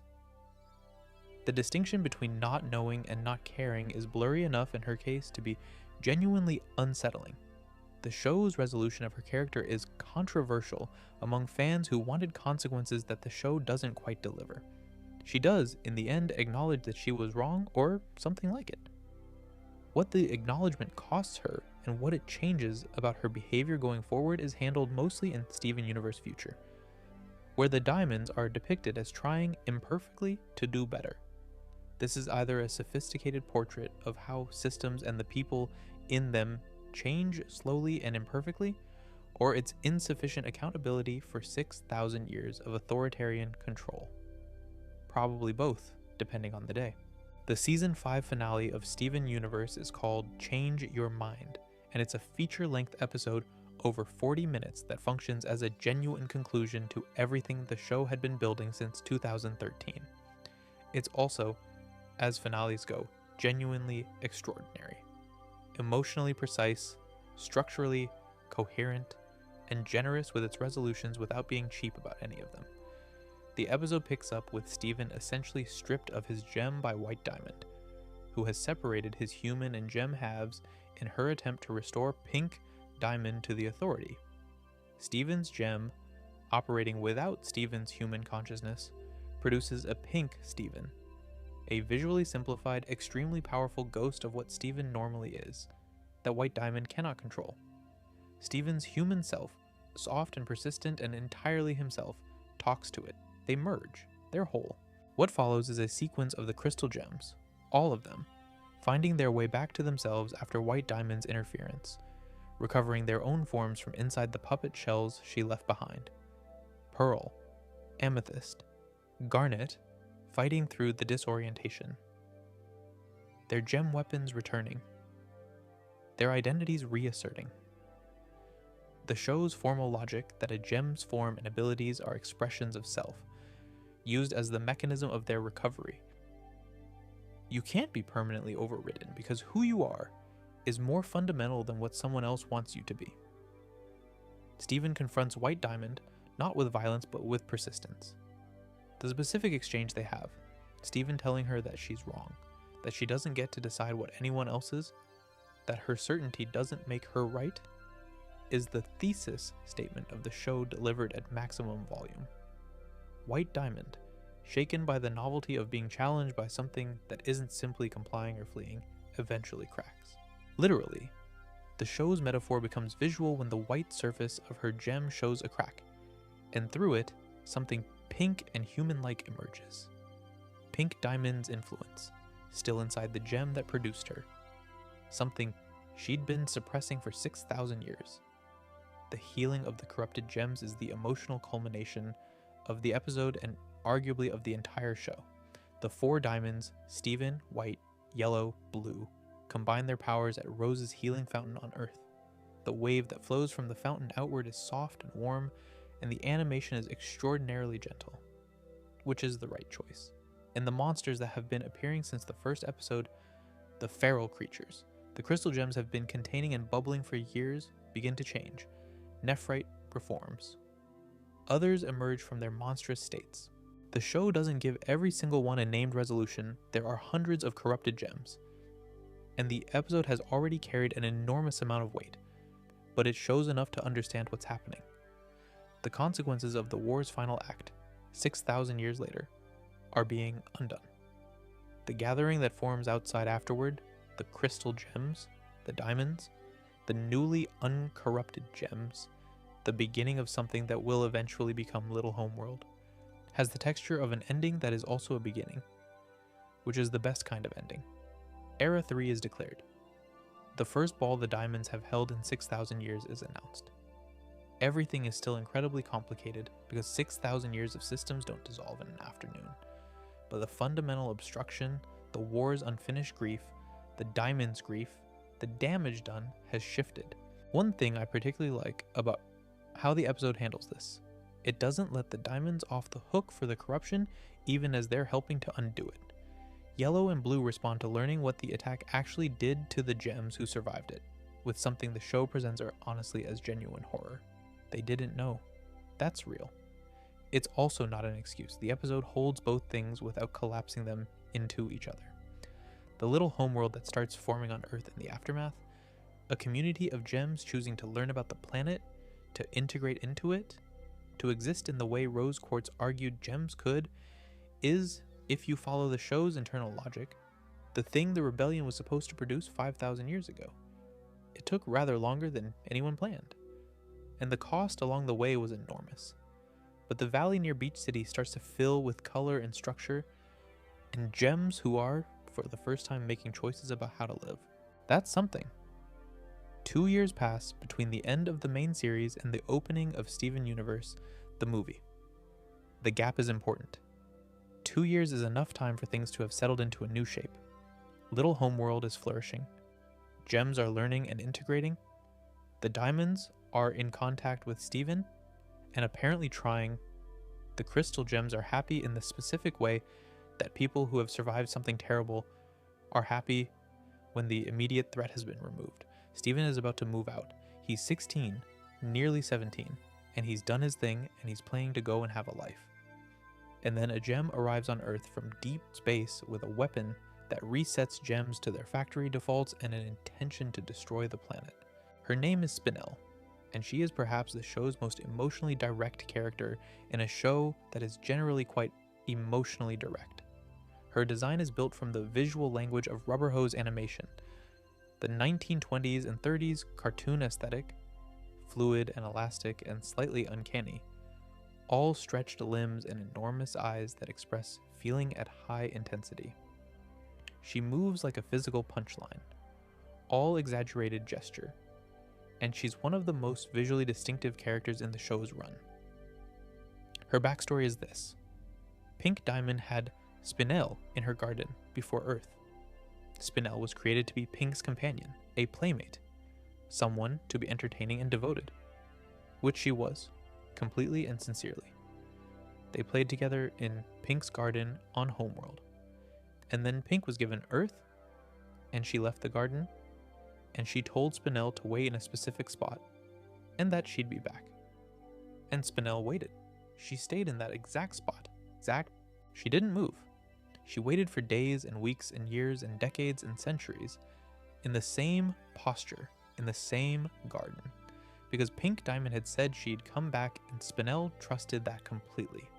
6,000 years, alone in a garden that everybody had forgotten, because Pink Diamond ceased to exist and no one thought to tell the gem still waiting in the garden.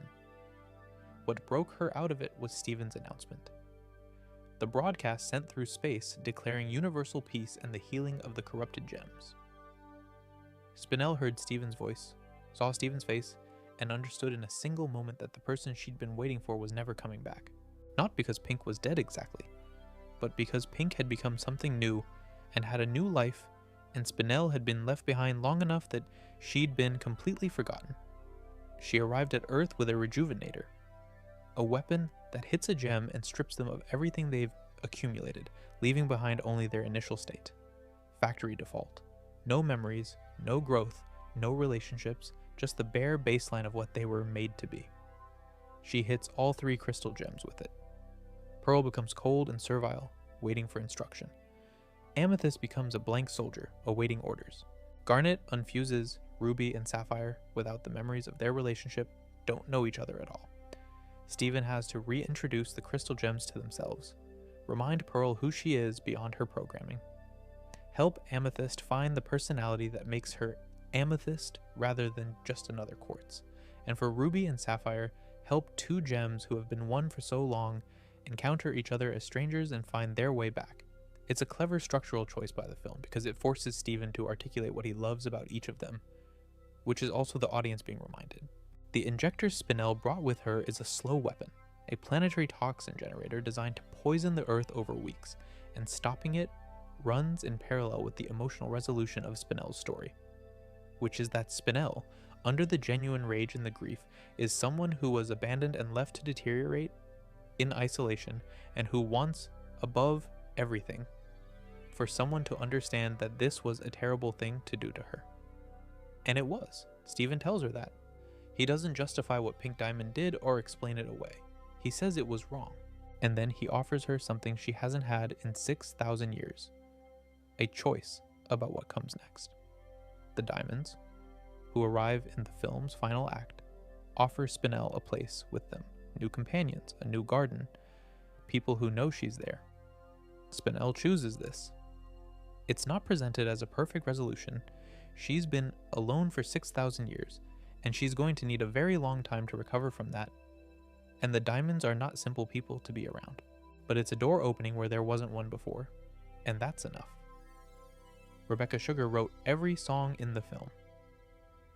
Other Friends is Spinel's villain turn, a big band explosion of barely suppressed emotional violence that is musically extraordinarily good. True Kinda Love, sung by Steven and Greg, is the most direct emotional statement in the whole film. Drift Away, which Spinel sings in the film's most affecting scene, is the one that stays with you. A song about being so used to waiting that waiting became the whole world, and then having that world suddenly end. Steven Universe Future is structurally an epilogue. 19 episodes, shorter runtime per episode than the main series, no multi-episode arcs in quite the same way. It's designed to be a coda, the chapter after the chapter, and in that context it does something quite brave. It asks what happens to the person who saved the world when the world no longer needs saving. The answer, it turns out, is that it's complicated. Steven at the start of Future is approximately 17, He's been the Crystal Gem's emotional support structure, conflict resolution specialist, and frequent flyer diplomatic representative since he was about 11. He's healed the corrupted gems, he's saved the Earth from the cluster, he's talked the diamonds out of their worst impulses more than once. He's brought Homeworld and Earth to a new era of peace. By any objective measure, he's done everything right, and he is, quietly, absolutely falling apart. The show's careful about how it depicts this. It's not dramatic at first. Steven is fine, he keeps saying he's fine. He's building Little Homeworld, he's helping newly uncorrupted gems adjust to Earth, he's taking calls from the diamonds, he's being available and cheerful and competent. The problems show up in small ways at first. He's quick to anger in situations that don't warrant it, he's uncomfortable when things go well without needing him, he finds it difficult to sit still and not be solving something. The visual metaphor the show uses is pink corruption. The same corruption that turned gems into monsters in the war. The kind that damages the mind and distorts the form, begins appearing on Steven's gem and then spreading to his skin. It's connected to his emotional state. When he's distressed, it spreads. When he's overwhelmed, it overwhelms. The show is not subtle about what this means. Steven has internalized so much unprocessed pain over so many years that it's starting to break through, and the corruption is the show's visual language for what a broken mind looks like in a body that's partly made of light. There's an episode called Growing Pains, in which Steven finally has a medical appointment, an actual doctor's visit, which he's apparently never had despite being half human and 17, and Dr. Maheswaran, Connie's mother, listens to him describe his childhood. He gives the facts plainly. The battles, the injuries, the times he died or nearly died, or was imprisoned or had his gem removed. She listens and then looks at him with the specific expression of an adult who has just understood something they should probably have noticed years earlier. She talks about toxic stress, the physiological effect of prolonged high-level threat on a developing nervous system. The episode makes the diagnosis gently but unmistakably. Cactus Steven is an episode I think about often. Steven's subconscious creates a cactus clone of himself, rough-edged, blunt, saying all the things Steven suppresses. The things he's angry about, the things he resents, the things he's never let himself acknowledge because acknowledging them would mean feeling them, and he's been too busy managing everyone else's feelings to feel his own. Cactus Steven says these things loudly and pointedly, and causes a fair amount of property damage as unchecked suppressed emotion tends to do. The climax of the series, I Am My Monster and the Future, handles Steven's complete breakdown with the care the show has always given to emotional content. He's the monster now. The corruption is total. He's enormous and pink and feral, which is both visually striking and structurally resonant. The person who healed all those monsters has become one. And the people who love him show up and hold on. Greg, Connie, the crystal gems, the homeworld gems he's helped, they're not there to fight him. They're there to be present. They hold on to him and they love him loudly and clearly until it's enough. And then he has to leave Beach City. This is the show's final gift to him, and I think to the audience that grew up with him. Steven can't heal properly in Beach City. Everyone there needs him to be okay, which makes it impossible to be anything else. He has to go somewhere else and be no one's protector for a while. Be a person who doesn't know what to do with the afternoon. It's simultaneously the most ordinary thing in the world, and for Steven, an act of significant courage. He says goodbye to everyone, hugs his dad, tells Connie he loves her, which she already knew, gets in a car with a freshly discovered driving license and drives away from the town on the cliff, toward whatever comes next. The camera follows him to the edge of town and then lets him go. Music in Steven Universe isn't decoration. It's infrastructure. The show uses songs in the way that musical theater has always used songs, as the moments when the emotional content of a scene exceeds what dialogue can carry and has to go somewhere else. Except where most musicals use song as periodic punctuation, Steven Universe uses it as a continuous thread woven through the whole show, so that by the time a musical moment arrives in a particularly charged scene, you've already been trained to receive it. The person responsible for most of that is Rebecca Sugar. she writes the songs. She's a guitarist and songwriter who started writing original music for Adventure Time, most famously Waving Through a Window. Or rather, that was for dear Evan Hansen. I'm getting confused. Let me be precise. She wrote I'm Just Your Problem for Adventure Time's What Was Missing episode, which is a song about wanting to be seen by someone who keeps overlooking you, performed by a vampire queen toward a ghost princess, and it's genuinely excellent. Steven Universe gave her a whole show's worth of emotional territory to write for. The ambient score, the instrumental music that underscores scenes and transitions, is by Ivy and Sarashu, a composer duo who met online and had been producing game soundtracks. Their sound is distinctive. Clean synthesizers with a digital organic quality, piano and chiptune in conversation, warm but precise. The Beach City score has a gentle coastal quality. Homeworld's score is colder, more geometric, with recurring harmonic patterns that feel structural rather than emotional architecture in audio form.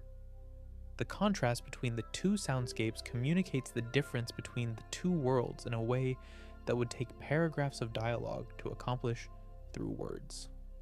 Stronger Than You, which Garnet sings during the jailbreak finale, is the song most people know from the show, and it earns that status.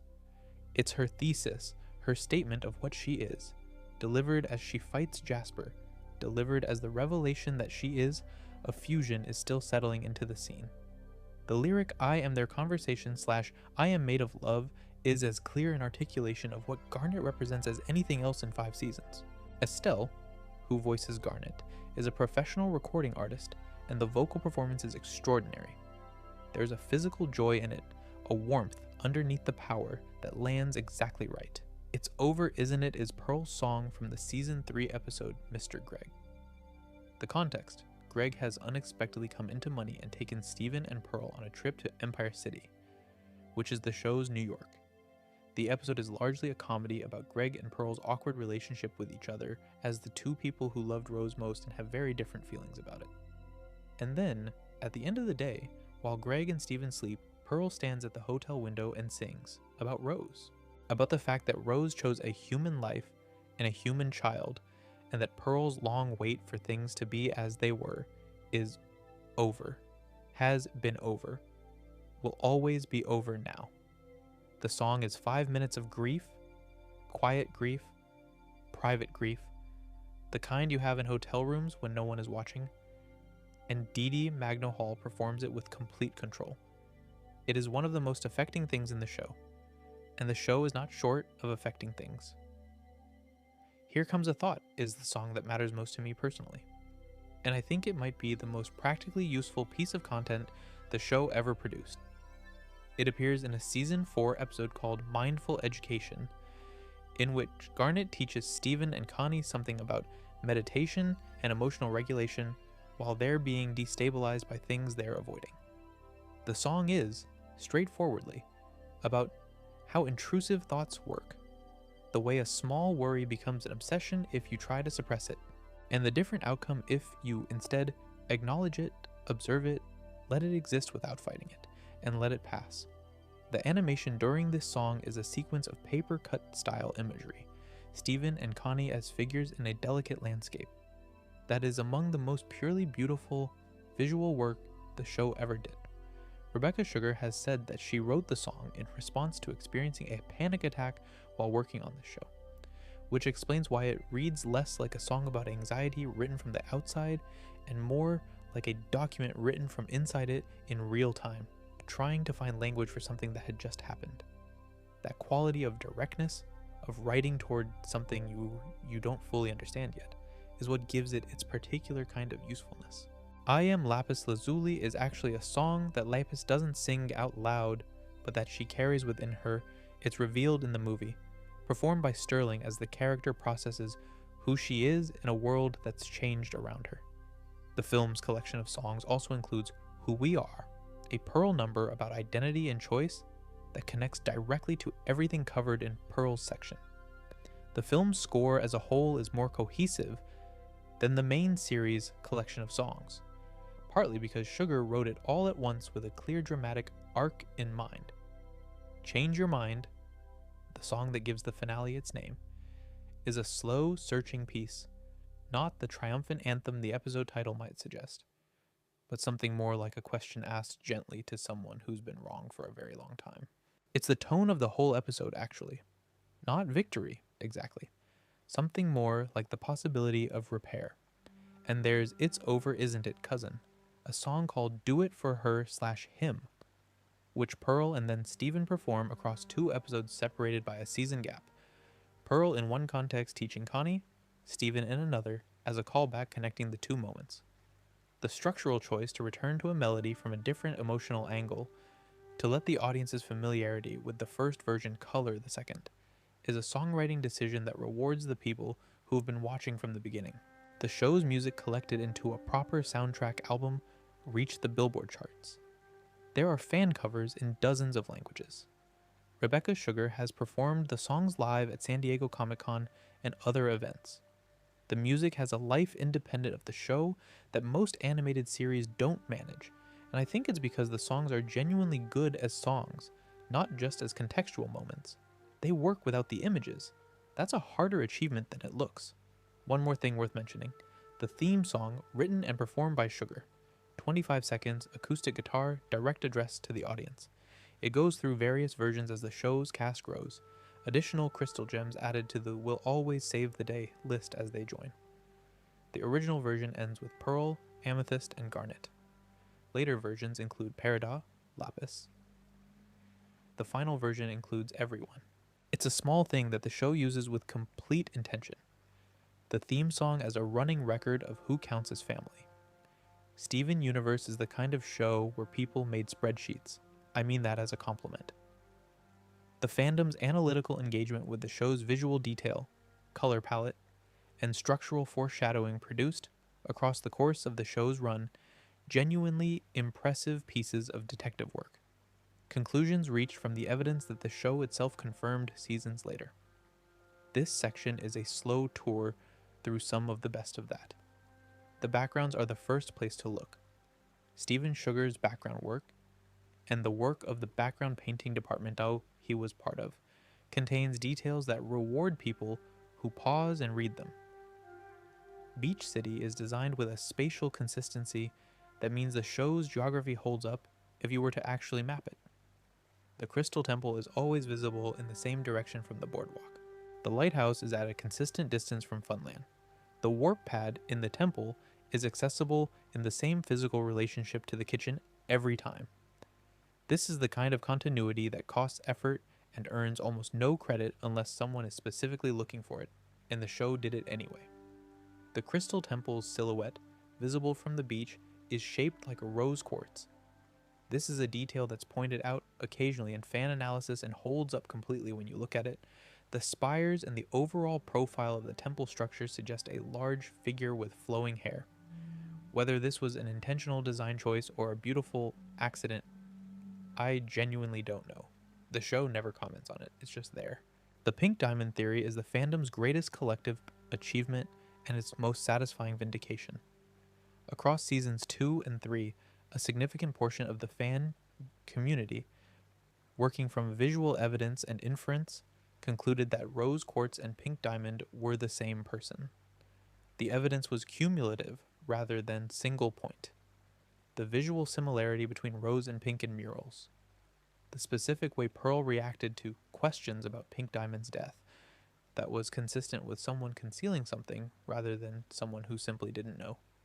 The color palette of Rose's weapon and shield matching Pink Diamond's distinctive shade rather than the white of a typical quartz soldier's abilities. The shape of a palanquin seen briefly in It Could Have Been Great that matched descriptions of Pink's palanquin. The show confirmed the theory in the season 5 episode A Single Pale Rose, 2 seasons after the primary theorists had already arrived at it. The lion theory, that lion is a resurrection of a regular lion, brought back by Rose using the same powers that restored Lars to a pseudo-life later in the show, is one that the show supports structurally, but never confirms explicitly. The textual evidence is considerable. Lion is pink, which matches the color that Rose's resurrection abilities produce when applied to Lars.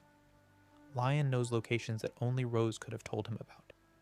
The location of her sword, the diamond base on the moon, specific gem ruins. He contains her things in his mane. He appeared at some point before Stephen's birth, which means Rose knew him. The most parsimonious explanation for all of this is that he was a lion she found, brought back, and kept. The show leaves this as strong implication rather than confirmation. Whether that's intentional restraint or simply an area the writers decided to leave ambiguous, it works either way. Gem placements and their relationship to character personality is a theory the show seems to have built deliberately, rather than one the fandom discovered independently, but is worth walking through. Forehead gems are associated with mental precision. Pearl thinks in straight lines, plans carefully, fights with a spear that requires control and reach. Chest gems suggest emotional openness. Amethyst's impulsive warmth. Her physical, affectionate style. The whip as a weapon that extends from her and wraps around things. Hand gems. Garnet's gauntlets. The diamond's ring imagery. Suggest power channeled through direct contact and reach. Stephen's gem is on his stomach, which in a lot of cultural frameworks is associated with the gut, with instinct and emotional knowing. He fights with a shield. He heals. He connects. The gem placement theory is the show's design vocabulary made legible. The mural in Serious Stephen, which appears in a first season episode well before the show's major lore reveals, shows Rose Quartz fighting a diamond. At the time, it's legible as a historical record of the rebellion. Rose fought the Diamond Authority. This is a picture of that. Revisited, after season 5, it becomes considerably more layered. The diamond Rose is fighting, the specific visual framing, the scale relationships, all of it means something slightly different in retrospect. The show planted it there and left it. Off-color gem design is derived from real gemology in ways the show doesn't call attention to, but that are genuinely satisfying to discover. Padparadscha is a real sapphire variety, a very rare orange-pink variety that's among the most valued sapphire types, so her name is chosen for her relative rarity and her incorrect color in the context of the blue sapphires the show treats as standard. Rhodonite is a real mineral that naturally forms as ruby embedded in feldspar matrix, a stone that contains two minerals in one, so its use as a name for a ruby-pearl fusion who can't separate themselves has a geological logic to it. The Rudel twins are named for Rudel, a mineral that frequently forms as twin crystals sharing a single axis. The naming isn't coincidence. Someone did the mineral research. The specific gem designation system, facet, and cut numbers used to identify gems within Homeworld's bureaucracy appears briefly on screen in a couple of episodes and almost never gets addressed directly. Amethyst is facet 5, cut 8, XM. The rubies are from facet 5. The numbers are consistent across appearances, suggesting a real internal catalog that the show built and mostly kept off screen. This is the kind of thorough world building that produces no visible output unless someone happens to pause the right frame. Stephen's pink and star aesthetic, the star on his shirt, the rose quartz tones of his powers, the soft pink of his shield is of course deliberate, but the specific choice to give him his mother's coloring rather than a new visual identity says something. He carries the physical vocabulary of rose quartz everywhere he goes. He looks like someone's legacy. And the gradual way his own visual identity asserts itself over the show's run, the ways he develops powers and forms distinctly his own, mirrors his arc toward selfhood. One fan theory that never got confirmed but that I find compelling. The specific monsters the crystal gems encounter in early seasons aren't random. Several of them correlate, by appearance and behavior, to gem types that would have been present on Earth during the war. The types of gems the show later reveals were involved in the rebellion, or the colonization. The centipedal mother being confirmed as nephrite, a homeworld gem, who was caught in the attack while trying to evacuate, supports this reading. Each monster is someone. The show never names all of them, but it asks you to hold that knowledge. Steven Universe won a Glade Media Award, a Peabody, and 7 Primetime Emmy nominations. These are useful markers of external recognition, and they matter in terms of what they signal about how the industry received the show. But the show's legacy is also, and perhaps more significantly, a matter of what it normalized. The things it made possible for children's animation by simply doing them, clearly and without apology, in front of an audience of millions of young people. The first same-sex wedding in a Cartoon Network animated series in Reunited was an event the network apparently promoted without particular fanfare. It was just a thing that happened in the show, because Ruby and Sapphire were getting married. Because they'd chosen each other for several thousand years, and this was the expression of that. The response from audiences was enormous. The response from parent groups was predictable. Cartoon Network stood behind it. The fact that it came after several seasons of establishing Ruby and Sapphire as characters, as a relationship, as something the audience already understood to be genuine and worth caring about, meant that the wedding didn't read as an announcement or a statement. It read as a wedding. That's the more radical move. The first non-binary protagonist in a major animated series is Steven himself. In a reading the show supports without stating it directly, Steven's identity is built on the premise that he isn't just his mother, isn't just his father's side, isn't just the gem or just the human, and isn't required to be a clean category at all. He's himself, which is its own thing.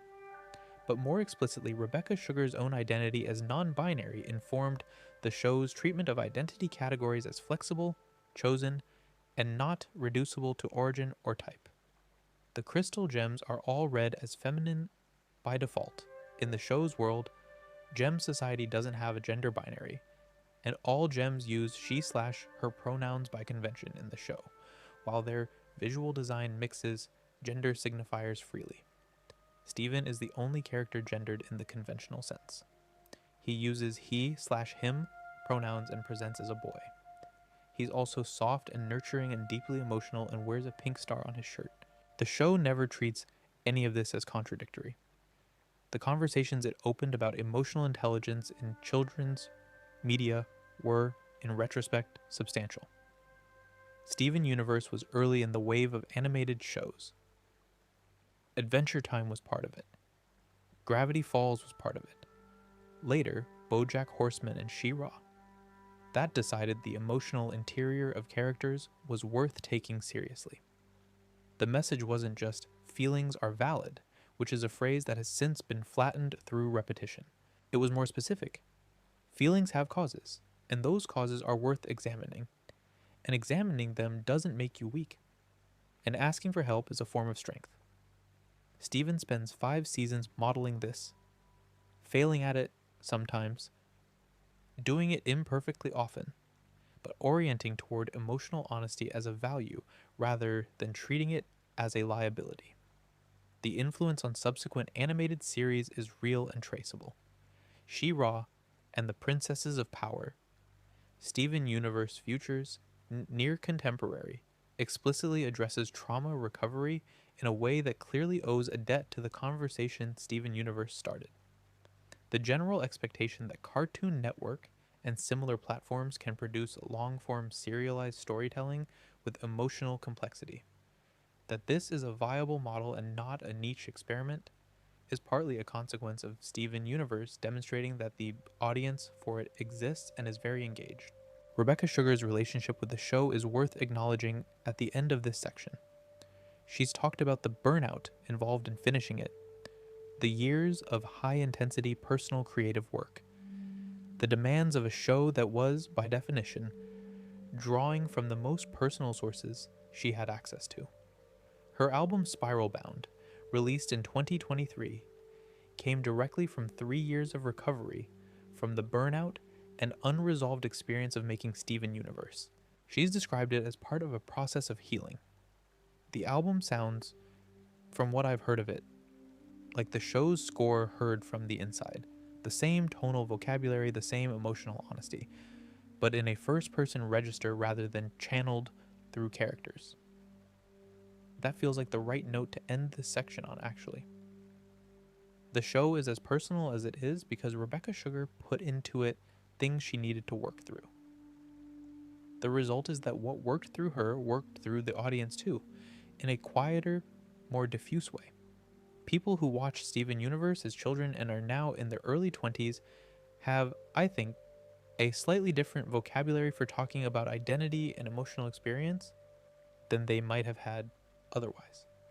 Not because of the show alone, obviously, but because the show was part of a cultural moment that normalized certain conversations.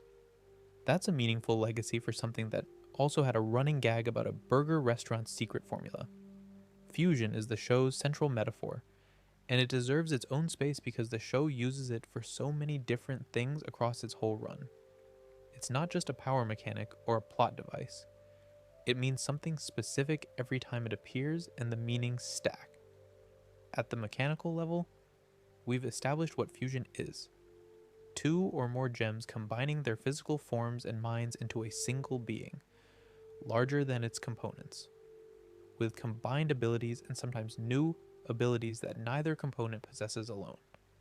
The fusion exists as long as the component gems maintain it, and defuses when they choose to separate or are forced apart by external circumstances or internal conflict. The show uses fusion across a very wide emotional register. At one extreme, Garnet, a permanent fusion of two gems who have been together for thousands of years, whose existence is an ongoing expression of love and mutual choice.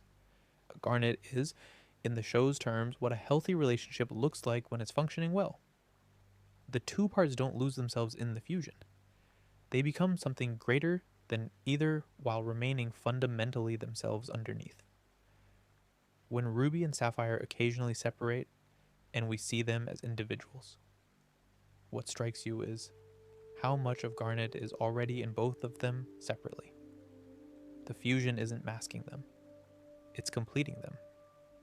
At the other extreme, Malachite, Jasper and Lapis Lazuli, fused against the intention of at least one of them, locked in constant internal conflict.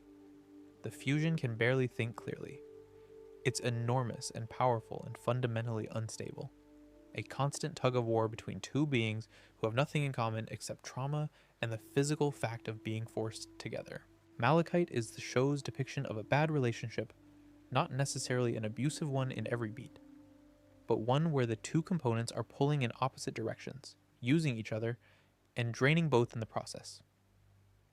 The moment it finally breaks apart and they're two individuals again, both of them exhausted and damaged, is a relief rather than a tragedy. Sometimes defusion is healthy. Stevani, Steven, and Connie is a different kind of case. They're the first human gem fusion, which Homeworld treats as an impossibility and the show treats as a wonder. Stevani presents as older than either of them, beautiful in a way that's slightly overwhelming to be around, possessing the combined emotional intelligence and physical capability of both. But Stevani is also, specifically, the experience of two people who are so close and so well matched that they can become each other without either one disappearing. The fusion is used in specific moments throughout the show, always when Steven and Connie's relationship is at a point of particular trust or urgency, and the consistency of what it produces reflects what that relationship is. The topaz fusion that appears in the Homeworld arc is two topazes used as a security detail, fused around a prisoner in a way that immobilizes them completely. This is fusion as a tool, a mechanism of control rather than an expression of relationship. The show uses this to emphasize how thoroughly Homeworld has stripped every meaningful thing out of fusion and made it a military application.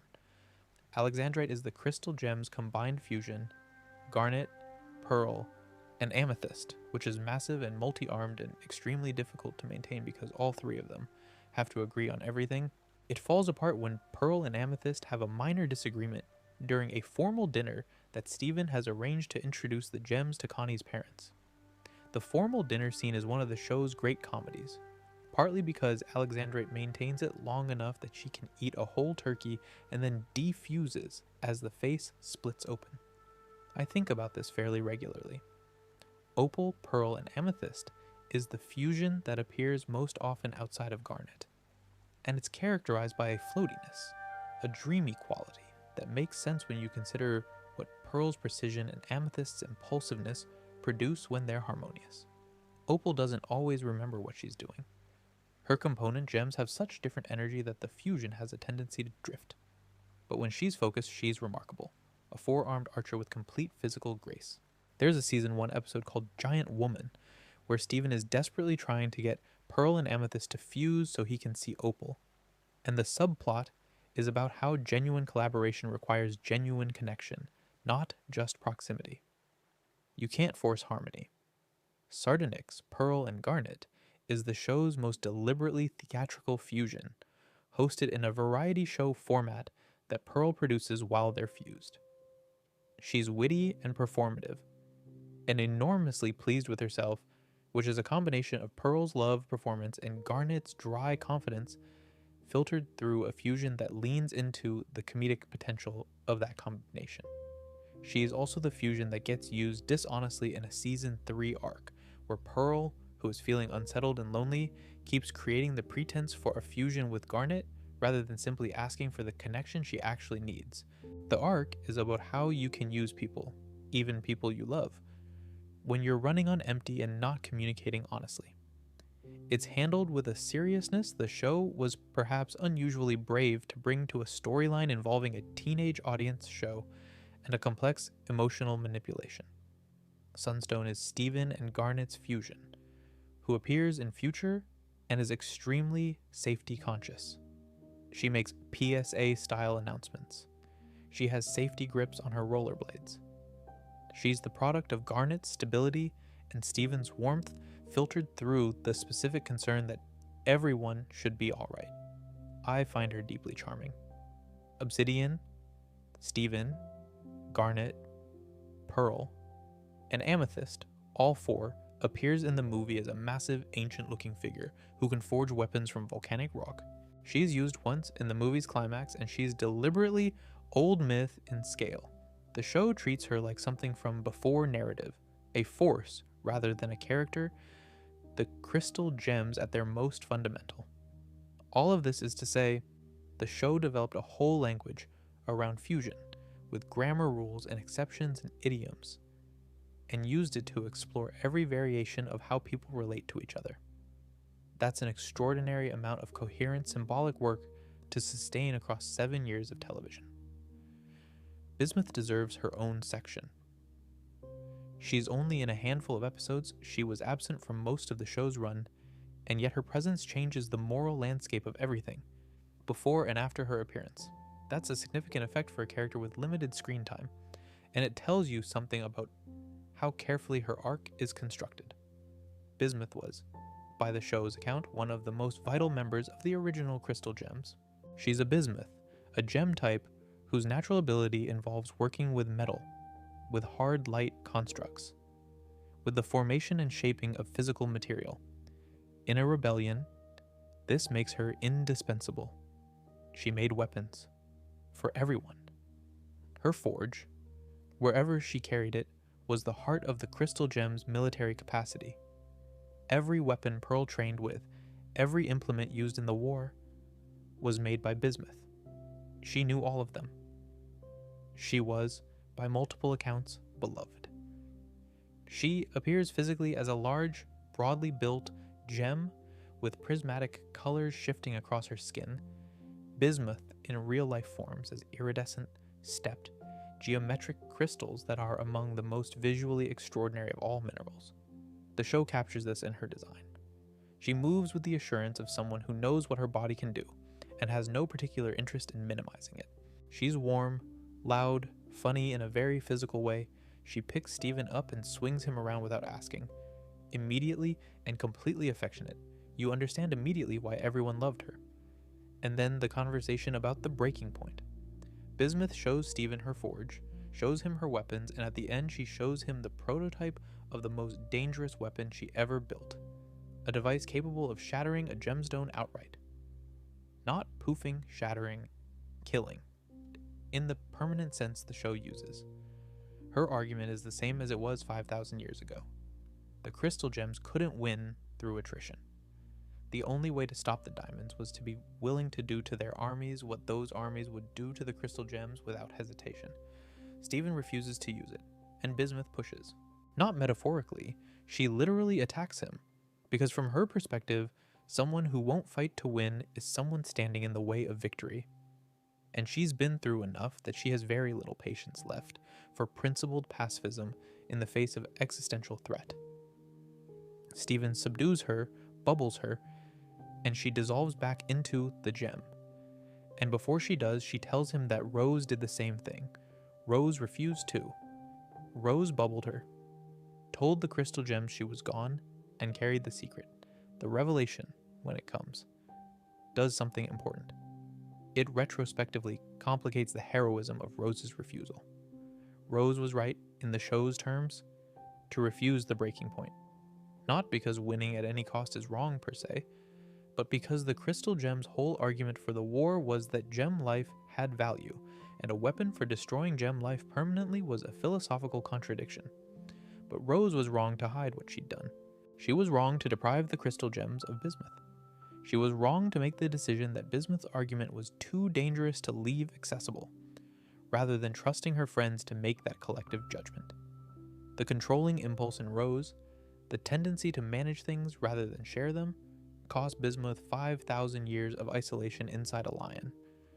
When Bismuth is finally released in Steven Universe Future, after the war is over and everything has changed, the scene is quietly extraordinary.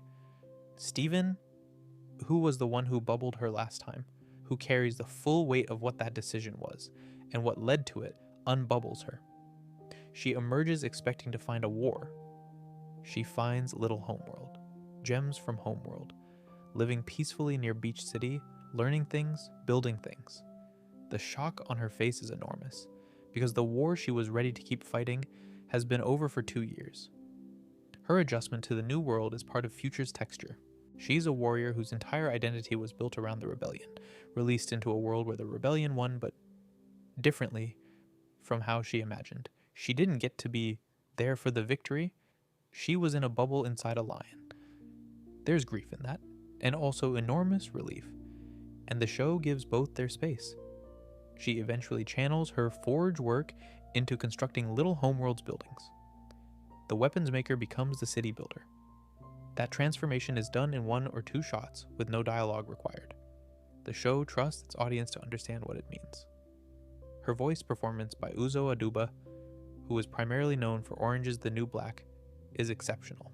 There's a physical joyfulness in how Aduba performs Bismuth in her good moments that makes her restraint in the difficult scenes more affecting by contrast, and the specific quality of warmth she brings, the sense of someone who has loved a lot of people and been loyal to all of them and been hurt by it and is still somehow willing to go again, is exactly the character the show needed her to be.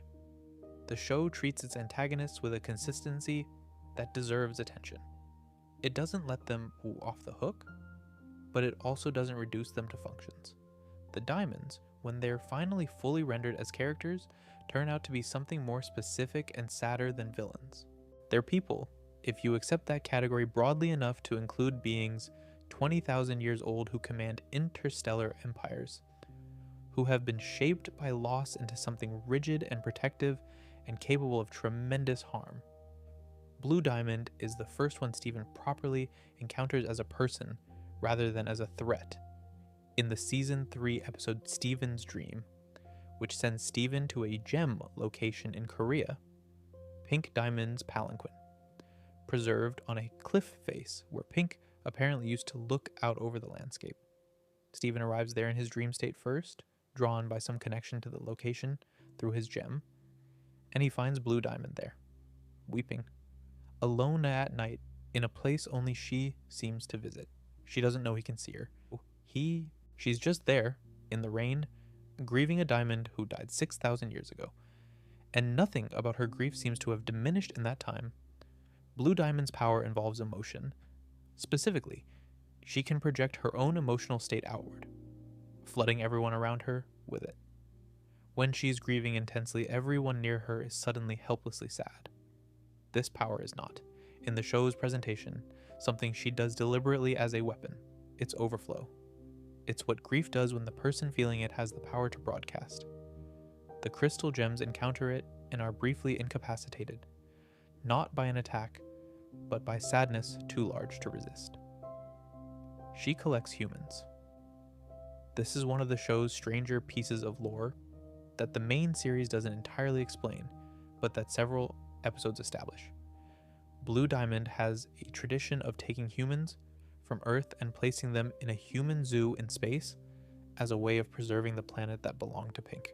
The zoo is comfortable and safe for the humans inside it, who have been there long enough that they have their own culture and their own rituals. With no awareness that they're in a cage, the crystal gems discover it in a season 4 arc and find it very difficult to process. Benevolent captivity is still captivity, and the humans inside have been there for generations and have structured their entire world around their circumstance. The ethics of it are genuinely complicated, and the show doesn't resolve them cleanly. What Blue Diamond's grief reveals is the texture of the diamond relationship with Pink. Pink was the youngest and was treated dismissively, yes, but she was also loved. Blue loved her, in the way that a much older sister who spent centuries watching Pink be overlooked might love someone, with a protectiveness that comes partly from guilt.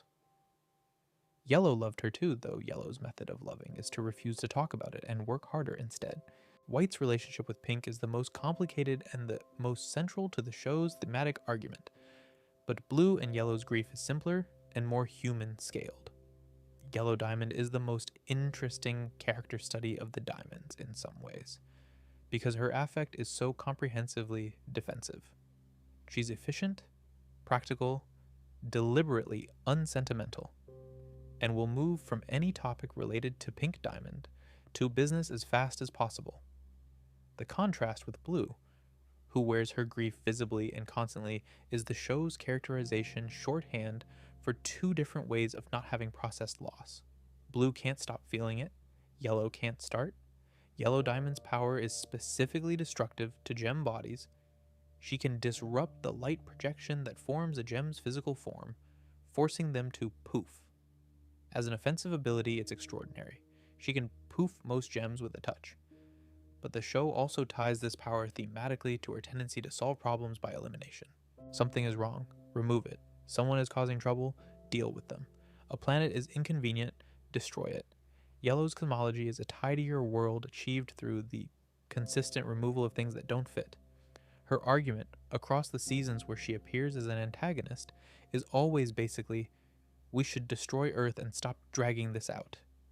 It's a bad investment. It cost us Pink. Nothing about this planet is worth what it's taken. And from a pure resource management perspective, she's not wrong. The Earth was a failed colony long ago, and from Homeworld's accounting, it's a liability. The reason the show treats her as wrong is the same reason the show is called Steven Universe. The people on that planet, the relationships formed there, the 6,000 years of life and growth and choice, those things are not legible as value within Yellow's framework, and that's the framework's failure, not theirs. The arc for both of them in the show's final act is learning to extend their category of what matters. Yellow has to learn that efficiency and elimination aren't the same thing as wisdom. Blue has to learn that grief preserved in amber isn't the same thing as love. Neither of them manages this perfectly. The show doesn't promise perfect, it promises movement. What they end up with by the end of Future is a tentative orientation toward change, not arrival, orientation, which is, for beings who have operated within the same framework for longer than human civilization has existed, genuinely significant. Christine Ebersole voices White Diamond, Patti LuPone voices Yellow Diamond, and Lisa Hannigan voices Blue Diamond. 3 extraordinarily specific vocal performances, each one finding a different quality in a character defined by their relationship to power. LuPone's Yellow is crisp and slightly irritated and competent in the way that people who are slightly irritated often are, because being competent is their main management strategy. Hannigan's Blue has a softness to it, a Welsh lilt that makes the enormity of her physical form and the intensity of her power feel incongruous in a way the show uses deliberately. You don't expect that voice from something that size. That's the point. Greg Universe is Rebecca Sugar's favorite character in the show. She's said so directly in interviews, and it shows. He's written with a specificity and affection that elevates him from the role of Steven's dad, nice man, to something considerably more interesting. The human world's representative. The character whose existence proves that the thing the crystal gems are protecting is worth protecting. A man who made one large and correct choice and then built his whole life out of the consequences of it. He was born Gregory DeMeo, grew up in a place he doesn't talk about much, played in bands, and at some point in his late teens or early 20s, ended up traveling with a sleazy manager named Marty in a van, playing shows wherever he could book them, chasing a music career that was going nowhere in particular. He loved music with complete sincerity and was prepared to be fairly poor for quite a long time in service of that love. This is not, by most conventional metrics, a particularly impressive life plan. The show is entirely on his side about it.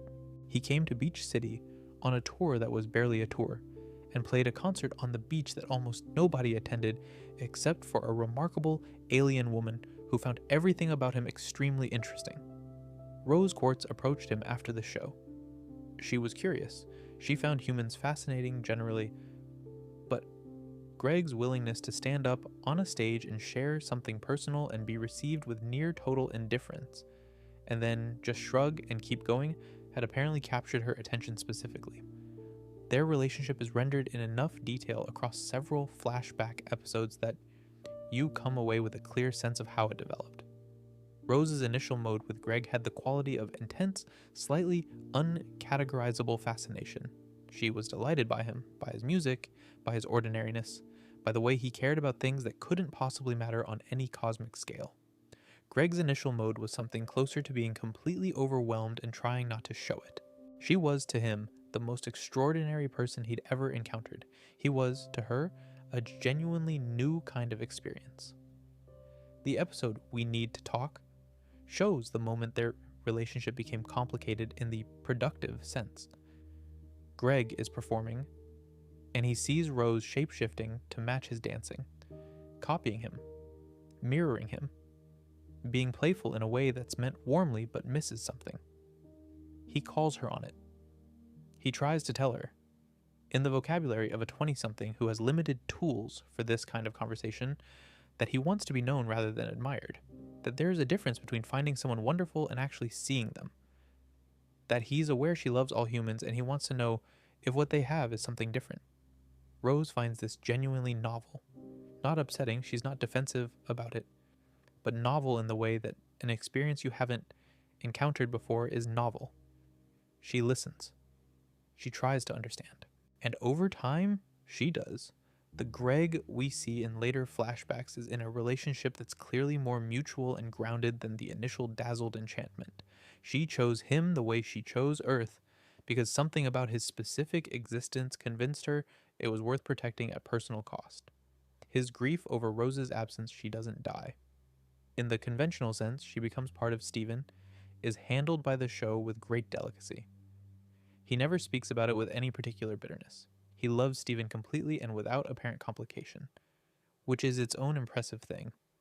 To look at your child and not see primarily the person you lost, but see them as them. He does this consistently across the show's run. He's Steven's dad, not the keeper of Rose's memory. The distinction is evident in everything he does. Greg's musical career, which was essentially over before the show starts, experiences an unexpected revival in a season 3 episode called Mr. Greg, in which his old manager Marty strikes an enormous settlement with Greg over the use of one of Greg's songs in a commercial, producing what the show describes as a cool $10 million. Greg, suddenly wealthy, is somewhat at a loss. He was comfortable being poor for a very long time and had built his identity substantially around the van and the car wash and the scraping by. Being comfortable is initially more disorienting than he expected. He handles it, eventually, in the way he handles most things, by spending it on people he loves. Tom Sharpling plays Greg, as mentioned at the start of the video, and the performance has a lived-in quality that's genuinely unusual for an animated supporting character. There's a specific kind of person who is warm without being simple, self-aware without being performatively self-deprecating, and a little bit sad about certain things without being defined by sadness, and Sharpling finds that person in Greg and inhabits him completely. Some of the show's best vocal moments are Greg's, and several of them involve no remarkable circumstances at all, just a father talking to his son in the particular register of someone who loves his kid and knows he's not fully equipped to explain the universe but is going to try anyway.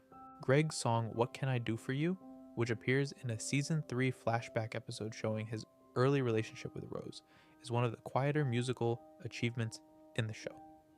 It's a love song that's also a question, a genuine, slightly anxious question from someone who can't quite believe the extraordinary person in front of him actually wants anything from him, and who is trying to figure out how to be useful to someone who could, theoretically, do everything herself.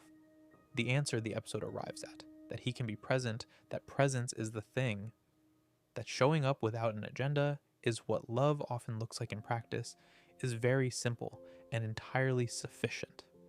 He is, as Rebecca Sugar described him, the bridge between the magical world and the regular world. He's also proof that the regular world is worth the magical world's effort. That's not a small thing to be. One of the things Steven Universe does that's easy to overlook is that it takes its episodic, slice of life material as seriously as its mythology. The episodes where nothing much happens, where Steven and Amethyst spend a day doing nothing in particular, or where Steven goes on a trip to a gem location that turns out to be less dramatic than expected, aren't filler. They're the texture. They're the show demonstrating that the life being protected by all the fighting is actually worth something. Lars Barriga is probably the show's most significant secondary arc, and he starts from a genuinely unflattering position. Lars is vain, defensive, puts people down to protect himself, and is deeply unkind to Sadie at various points, despite claiming to care about her. He's the person who most obviously wants to be someone else. He wants to be the cool kid, the confident one, the person who doesn't need the weird pineapple kids on the boardwalk. He fails at this constantly. His attempts to manage his image are consistently embarrassing. And then he ends up stranded on Homeworld, which is honestly a solid narrative device for forcing character growth. He's in a situation where nobody cares at all about his social positioning on Earth, or where there is genuinely no safe option, and where the people who need him, the off-colors, are going to die if he doesn't step up. And he does. Almost involuntarily, it seems at first, and then increasingly by choice. He becomes, over the Homeworld arc, someone willing to take a significant physical risk for people he's responsible for. He gets killed and resurrected by Steven's tears. The show's resurrection ability applied by accident, under extreme duress, and comes back pink-hued, with a pocket dimension in his hair that mirrors lions. He becomes the leader of the off-colors in space, piloting their hijacked spaceship, evading Homeworld authorities. He is, by the end, a genuine space pirate, which is possibly the last thing anyone watching him slouch around the Big Donut in Season 1 would have predicted. Sadie Miller's arc runs alongside his, but separately. She leaves the Big Donut. She joins a band, Sadie Killer and the Suspects, which is also the name of one of the show's best episodes. A self-contained piece about her discovering that she has a performing self that she's been keeping locked away. The band plays heavy music which Sadie finds she loves, and she sings in it with a quality that surprises even her. The episode ends with a garage performance that's actually very good by the show's musical standards, and Sadie just standing there afterward looking like someone who's found something out about themselves. She and Lars reunite after he comes back from Homeworld, but the show is careful not to wrap their relationship in a bow. They have things to figure out, and they start from a more honest position than they had before. Connie's development as a character is arguably one of the show's most coherent single arcs. She begins as a sheltered, overprotected, slightly lonely girl whose mother tracks her location and whose social life before Steven appears to have been limited. She ends as a skilled sword fighter, a reasonably experienced crisis negotiator, a person who has been to space and fought armies and talked Diamond authorities into at least temporarily standing down. The bridge between these two versions of Connie is Steven, not in a dependent way, but in the way that having a friend who lives in the extraordinary can, if you let it, make the extraordinary available to you too, her mother doctor. Priyanka Maheswaran, who becomes important in future as the doctor who diagnoses what's been happening to Steven physiologically, is one of the show's best secondary characters. She's controlling because she's afraid, which the show diagnoses quickly and without cruelty. Her fear is reasonable. She's a doctor. She knows how many things can go wrong, and her daughter is spending time with aliens and going on adventures that are genuinely dangerous. The episode Nightmare Hospital shows Connie confronting her mother about it with Steven's support, and the scene at the end where Dr. Maheswaran acknowledges that she's been afraid rather than protective is handled with the kind of emotional precision that the show applies to its adult characters when it's being its most thoughtful. Ronaldo Fryman, who runs a conspiracy theory blog called Keep Beach City Weird, is one of the show's most knowingly comedic creations. He's the person who can see the gem activity in Beach City from the outside and instead of investigating it correctly, applies every available conspiratorial framework to it, arriving at conclusions that are almost always wrong but occasionally, accidentally, correct in ways he doesn't understand. He functions as a commentary on a specific kind of pattern seeking that produces confident nonsense more often than insight. He also has genuine enthusiasm that the show doesn't punish, because the show mostly doesn't punish enthusiasm. He just keeps being wrong and delighted. The episode Rising Tides, Crashing Skies is entirely structured as a documentary Ronaldo is making about the crystal gems, in which he interviews everyone in Beach City and arrives at the conclusion that the crystal gems are the threat to Beach City rather than the protection. It's very funny, and also, in a structural sense, demonstrates something the main show does constantly. It can change its format completely, become something else entirely for 11 minutes, and then return to the main narrative without disrupting its own continuity. That flexibility is a production and creative choice that speaks to how confident the show was in its own identity. The lunch trio, Buck Dewey, Sour Cream, and Jenny Pizza, make up Steven's occasional peer group outside of Connie, and they're drawn with enough individuality that they never feel like background extras with dialogue. Buck is the mayor's son who is determined to be nothing like his father. Sour Cream is an aspiring DJ who lives with his stepfather Yellowtail, and has a complicated relationship with the expectation that he'll become a fisherman. Jenny is confident and social and has an easy warmth that means she's one of the few people Steven can be around without needing to manage anyone's feelings. They don't carry heavy plot weight. They're just part of the town, and the town is better for having them in it. All of this accumulated texture, the minor characters and the small episodes and the day-by-day life in Beach City is what makes the stakes in the show's bigger arcs mean something. You know these people. You've seen them go about their business, argue with their parents, find joy in small things, miss each other when they're apart. When the show asks you to care about whether they survive an invasion, or whether the planet gets corrupted, or whether the war ends, it doesn't have to work hard for that, because it's already spent years making you care about the specific people who live there. Jasper is the show's most demanding character to spend time with, and also one of its most rewarding to follow if you're paying attention. She arrives in the season 1 finale as a straightforward antagonist, enormous, contemptuous, powerful, sent by Homeworld with a clear mission. By the time her arc concludes in Steven Universe Future, she's something considerably more complicated.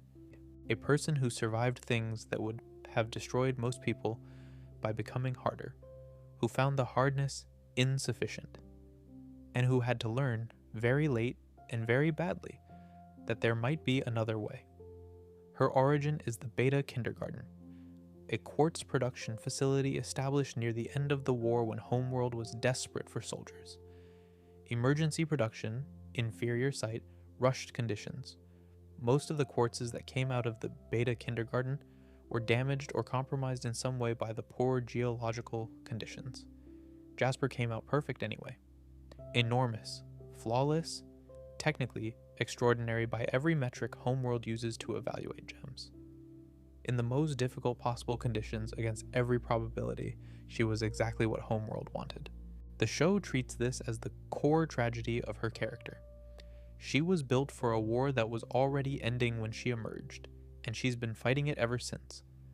Everything that made her exceptional in that context, the unwillingness to yield, the contempt for anything that could be construed as weakness, the complete identification of self with capability, became, when the context changed, a prison. She doesn't know how to be anything except formidable. She's never been given a reason to try. Her appearance in Season 3, after Malachite is dissolved, shows her in something like free fall. She'd been fused with Lapis against her will, held at the bottom of the ocean for months, and the experience, far from breaking her, has given her a corrupted obsession with fusion. She starts seeking out corrupted gems, fusing with them, using the fusions the way the show uses fusions when something is wrong, as a substitute for connection, a means of amplifying power rather than joining selves. She gets worse. She corrupts herself in the process. The show presents this as addiction in recognizable form, the escalation, the isolation, the thing being used filling a need that it's making worse. She corrupts fully in a Season 3 episode. The show converts her into a monster before Steven can reach her, and she spends the following seasons bubbled. The conversation they have just before she corrupts is very quiet and very direct. She tells Steven that she was made for Pink Diamond's colony, that Pink Diamond was everything her existence was organized around, and that Pink is gone. I was made for her, she says. I was made to serve her. I was made to be her, and she just abandoned us. She's not talking about being abandoned in any abstract sense. She's talking about the corruption, the attack the diamonds launched in grief over Pink Diamond's apparent death, which caught every gem on Earth, including the ones like Jasper, who were loyal to the diamond they lost. She was punished by the death of the person she served. That's the wound. In future, she's uncorrupted along with everyone else, and then she's simply there, in a world that has moved on, in which the war has been over for years, in which the person she was made for is gone, and the entity that replaced her doesn't want to be served. She finds Steven and demands that he train with her. She wants to fight. She wants to fight him. Specifically, she wants someone to test her properly, to meet her at whatever register she's operating at, to not accommodate or manage or gentle her. Steven declines for a while, and then accepts, partly because he's also in a bad state and the fighting is, for a while, doing something useful for both of them. Which is not nothing. Her eventual resolution is the most understated in the show. Steven defeats her in training, using Pink Steven, the uncomplicated, overwhelming power of his full diamond level capacity, which he can only access when his human and gem sides are fully aligned. Jasper is, for the first time, comprehensively outmatched, and instead of destroying this, Steven stops. He doesn't follow through. He offers his hand. She looks at him for a long moment. "You win," she says, and then she kneels. Not in deference, exactly, or not only in deference, in the acknowledgement of someone who has finally encountered something that has no move against it, and who finds that experience after a very long time something like a relief. The show leaves her future open rather than resolving it neatly. She's out there. She's no longer fighting. Whether she eventually finds something to build rather than something to break, the show doesn't say. But the possibility is there, which is what matters. Steven is half human and half gem, which the show takes seriously in both directions. He's not essentially one and incidentally the other. He's both simultaneously, in ways that sometimes conflict and sometimes reinforce each other, and sometimes produce things that neither side of his heritage could have produced alone. His gem side inheritance is from Pink Diamond through Rose Quartz. The gem on his stomach is a cut pink diamond, the same gem that was in Rose's navel, the same gem that carries the identity and power of everything Pink Diamond was. In the early seasons, Steven relates to this mostly through the specific abilities it gives him.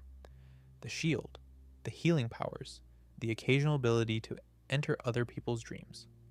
He summons these powers intermittently and unreliably, because they're tied to his emotional state in ways he doesn't understand yet. The shield appears when he genuinely needs to protect something or someone, not when he performs the attempt. The healing works through his tears and his saliva, which are connected to genuine feeling rather than deliberate technique. His human side is Greg's son. The biological half of him is ordinary in the best sense of the word. He has a body that does body things. He grows older as humans do.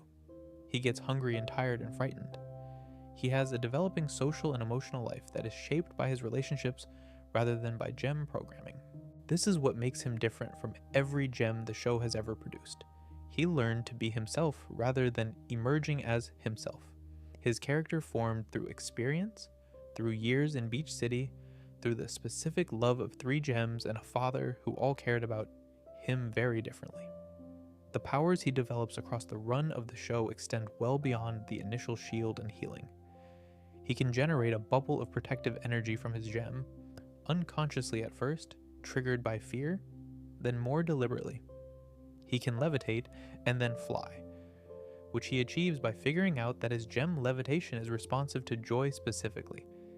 He runs the experiment by running through all his happiest memories and floating higher with each one, which is both a plot development and a very precise character observation. He can enter people's dreams and, to a degree, their memories. He can communicate with the cluster. He can project his emotional state into his gem light. And then there's the later ability, Pink Steven. The construct that appears when Steven's gem is separated from his human half, a purely gem expression of Pink Diamond's power, enormous and singular and overwhelming. It's not Steven. It's what his gem does without his humanity to shape and moderate it. It's the diamond level, uncomplicated and absolute. Pink Steven and Human Steven are both incomplete on their own. Together, they're what Steven actually is. The show's treatment of Steven's aging is interesting and occasionally inconsistent in ways the show acknowledges rather than trying to hide. He's 12 at the beginning. He's 14 by his birthday episode in season 2. The show acknowledges that he ages differently from his gem companions and differently from his human peers because his gem seems to have paused his physical development for a while. He stays looking 12 longer than a purely human kid would. This is a source of genuine anxiety for him in a season 2 episode, which builds to a point of such distress that he temporarily reverts to a literal baby before he works through the feelings and stabilizes. The show uses this as a metaphor for the way emotional distress can regress people, but it's also just the show grappling honestly with the reality of a half-gem protagonist who doesn't age on a normal human schedule. His relationship to Rose Quartz's identity is the show's central psychological question across 5 seasons. He starts knowing very little. She was great, she was kind, she loved the earth. He builds from there, and each new piece of information changes the picture. The crystal gem's grief, which shapes how they talk about her, tells him something. The recordings she left, which are addressed to him, but were clearly made without fully understanding who he would be, tell him something else. The gradual revelation of everything she hid and everything she chose. The Bismouth situation, the Pink Diamond truth, the Spinel abandonment builds into a portrait of someone whose goodness was real and whose methods were often harmful. The specific psychological trap the show identifies, in future, is that Steven spent so long trying to understand Rose Quartz, trying to figure out if he was like her, trying to be worthy of her legacy, trying to reconcile the contradictions, that he didn't spend much time figuring out what Steven Universe was, independent of all that context. The show's final act is the correction of this. A protagonist, who has been defined by inheritance, finally becoming defined by self. It takes, as these things often do, a complete breakdown before the reconstruction. But the reconstruction is real. The star on his shirt was there from the beginning, it's there at the end, but by the end it's his because he kept it, not because he was born with it. That's the whole show, in a way. There's a speech that Garnet gives Steven early in the show, that has stuck with me longer than most things in children's television. Stephen has made a mistake, a significant one, arguably, with consequences that could have been bad, and he's waiting for the crystal gems to be angry about it. Garnet looks at him and says, essentially, we're not angry. We think about what could have happened and we're grateful. And then she adds, we wanted you to know, not because it'll make you feel better right now, but because you should know. That's it. That's the whole interaction. And it's a very precise illustration of one of the things the show gets consistently right. The difference between love that's conditional on performance and love that's simply present. Garnet doesn't tell Stephen it was fine when it wasn't fine. She doesn't pretend the mistake didn't happen. She also doesn't use the mistake as a moment to demonstrate disappointment. She says, something went wrong, you should know we're glad you're here regardless. The show also gets something right about the difficulty of this. These choices aren't made once and maintained effortlessly. They're made repeatedly under pressure in circumstances that don't make it easy. Garnet has to keep choosing to be Garnet. Greg has to keep not letting his grief reshape Stephen in its own image. Pearl has to keep working on the things she was conditioned to be, which is exhausting and slow, and sometimes she slides back into old patterns and has to start again. The show doesn't present unconditional love as something that arrives fully formed. It presents it as something that's built, maintained, and occasionally repaired. The show has been criticized in some discussions for being too forgiving. The diamonds are ultimately forgiven. Stephen forgives Rose, or does something like it. Characters who have done significant harm are given paths forward. The argument against this is that it lets people off too easily. The argument for it, which I find more persuasive, is that the show is exploring what it would look like if the people involved chose repair over punishment. Not because the harm wasn't real, but because repair is what the people involved needed. Stephen doesn't forgive the diamonds because their actions were acceptable. He forgives them because carrying the weight of their unforgiveness was, for him, unsustainable. There's a difference. The show also doesn't universalize this. Bismouth's arc includes a clear acknowledgement that not everyone is owed forgiveness and that you can understand someone's context without accepting their methods. The handling of Jasper is careful not to require Stephen to forgive her in any formal sense. He offers her something at the end and she takes it or not. That's between them. The show respects that different relationships require different approaches. What stays with me, returning to Steven Universe at various points, is the specific quality of warmth it generates. Not the warmth of a show that's telling you everything will be fine. The warmth of a show that's showing you people choosing to stay, repeatedly and imperfectly, in the face of everything that suggests they shouldn't have to. It's a warmer thing than comfort. It's closer to courage, actually. The small, continuous courage of deciding that the people around you are worth the effort. That's what the crystal gems are. That's what Stephen is. And that's, in the end, what the show is. There are certain Steven Universe episodes that reward returning to more than others, not because they're the most plot significant, but because of what they do formally, or because they contain something the main narrative doesn't have space to dwell on. This is a loose, wandering tour through some of them, with no particular structure beyond the fact that I think they're interesting. Space Race is a season 1 episode in which Pearl, homesick for the universe beyond Earth in a way she hasn't admitted to anyone, begins secretly building a spaceship in the barn using salvaged parts. It's not a plot-heavy episode. What it is a window into Pearl's interior that the show hasn't fully opened yet.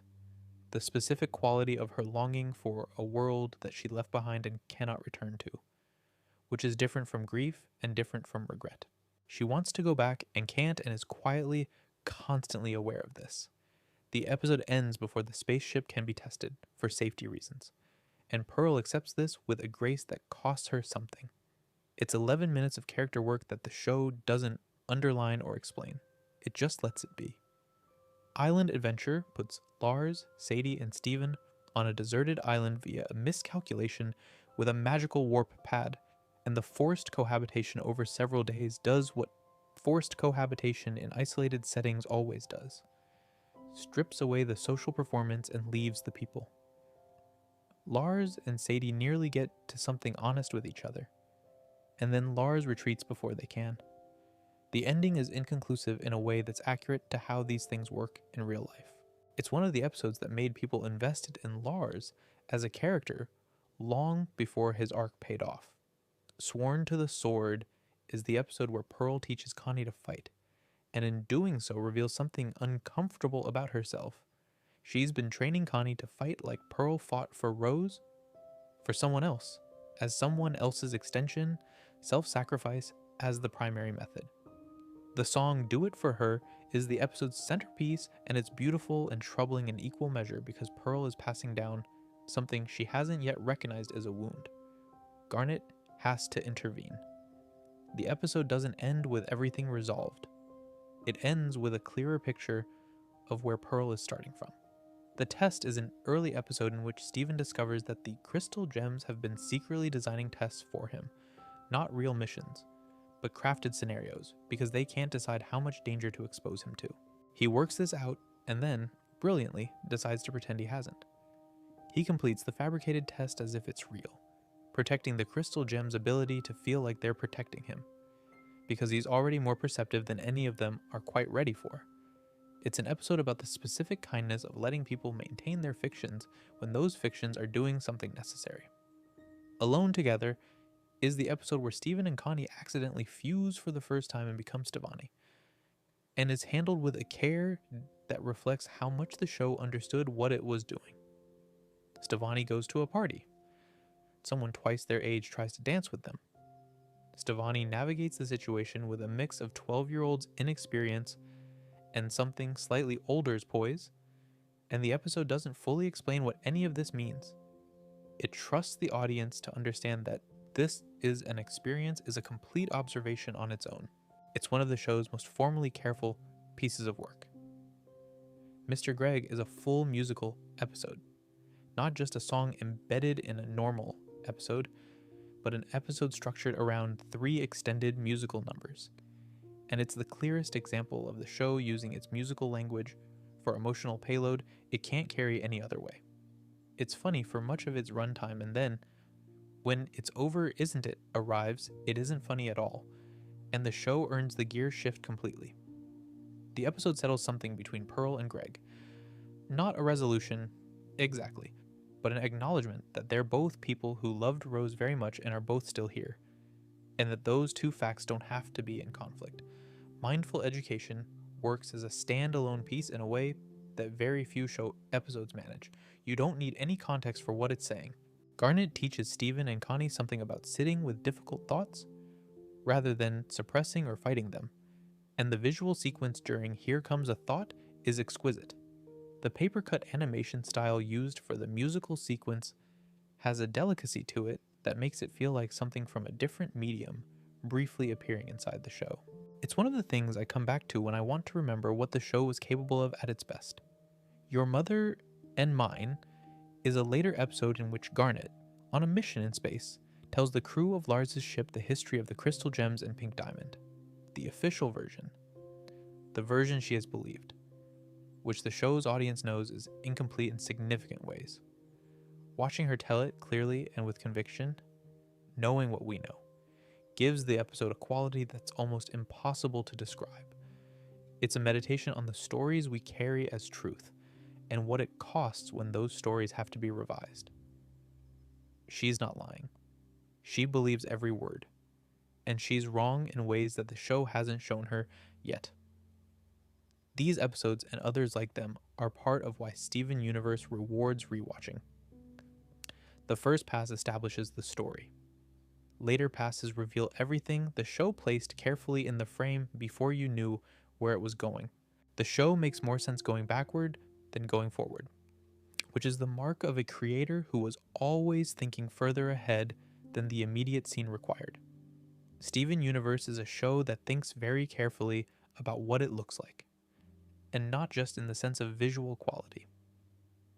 The color palette, the character design choices, the way scenes are composed and lit, these are all doing communicative work that runs alongside the dialogue and the plot, without announcing itself. The pastel watercolor backgrounds are the most immediately recognizable element of the show's visual identity, and they're a deliberate aesthetic choice that places the show in a tradition of handmade, artist-driven animation rather than the cleaner, more digitally precise work that was standard for the period. The show started relatively rough. Early season 1 has a looser, sketchier quality that tightens as the show finds its register, and even at its most polished, retained that quality of paint and line rather than render and fill. This was partly a practical constraint, and partly, according to various interviews with the production team, an intentional commitment to a more personal visual feel. Rebecca Sugar came from a comics and storyboard background. She wanted the show to look like it was drawn by someone. The color coding of characters is consistent enough to read as a system. Rose and Steven share a warm pink. Pearl's palette is cool and silvery, with blue-greens that suggest both water and precision. Amethyst is purples and lavenders. Garnet is deep reds and blues with dark edges. The diamonds have their obvious colors. Yellow diamond is gold and yellow. Blue diamond is blue and silver. White diamond is white. On white, on white. Pink diamond was pink in a warmer, more saturated register than Rose uses. These aren't incidental. They're the show communicating character information through a visual shorthand that children pick up before they can articulate it, and adults notice consciously as they go back. Homeworld's architecture is the other thing that stays with me. Where Beach City is curved and organic and slightly irregular. Buildings that look like they grew there, like they have histories of modification and personality, Homeworld is angular, geometric, symmetrical. Everything on Homeworld has a formal perfection that communicates order, hierarchy, and the suppression of individual expression. The diamond palaces are enormous and precise and slightly cold. Even the color palette shifts on Homeworld. The warmth drains out, and things become more saturated and harder. It's not subtle. It's not meant to be. The gem placements continue to do visual work beyond their symbolic function. When a character is poofed and their gem is left alone, the gem takes on the character's personality in small ways. It glows their color, sits in their characteristic spot, and there's something in seeing just the stone that reminds you what the stone contains. In an episode where Pearl's gem sits alone for an extended period, while she regenerates, the gem glows soft white in the darkness of the temple, and the visual is doing the emotional work of expressing that Pearl is still there, still herself, even in absence. That's a formally unusual thing to ask a piece of light-up prop animation to carry, and the show asks it and gets away with it. The use of darkness and shadow in the show's more serious episodes is also deliberate. The beach at night is different from the beach in the afternoon. The temple's interior, lit primarily by the gems themselves, has a quality of soft illumination that's warm in a way outdoor scenes aren't. The corrupted gems appear in contexts lit with cold grays and harsh whites. Homeworld's prison scenes are very dark, except for the gems of the imprisoned. The show uses light as a mood indicator in ways that feel intuitive rather than theatrical. You notice the lighting is right without necessarily noticing why. And then there are the expressions.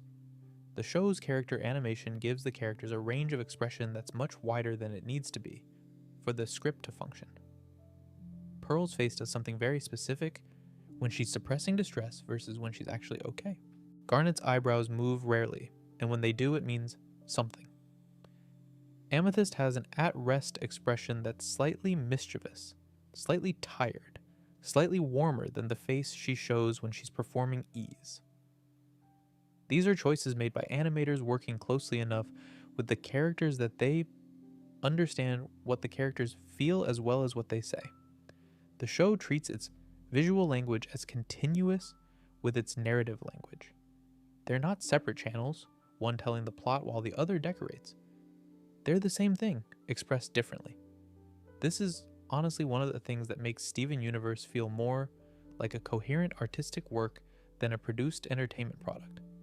Someone was in charge of what it looked like, with the same conviction they were in charge of what it meant. That quality of integration is rare and worth noticing. And that's the world, or as much of it as fits in one sitting, which is to say not quite all of it. There are individual episodes I could spend an hour on, characters we've only touched at the edges, the specific geography of the moon base, the extended gem lore from the comics, the visual language of kindergartens in different geological zones, the specific qualities different gem types bring to their designs. There's always more. That's what it feels like when a world is built with genuine care.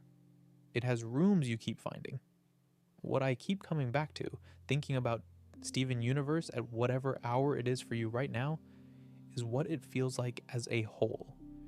It's a show about someone who inherits a legacy he didn't ask for, discovers it's more complicated than he was told, and chooses to deal with it honestly rather than pretend the complications aren't there.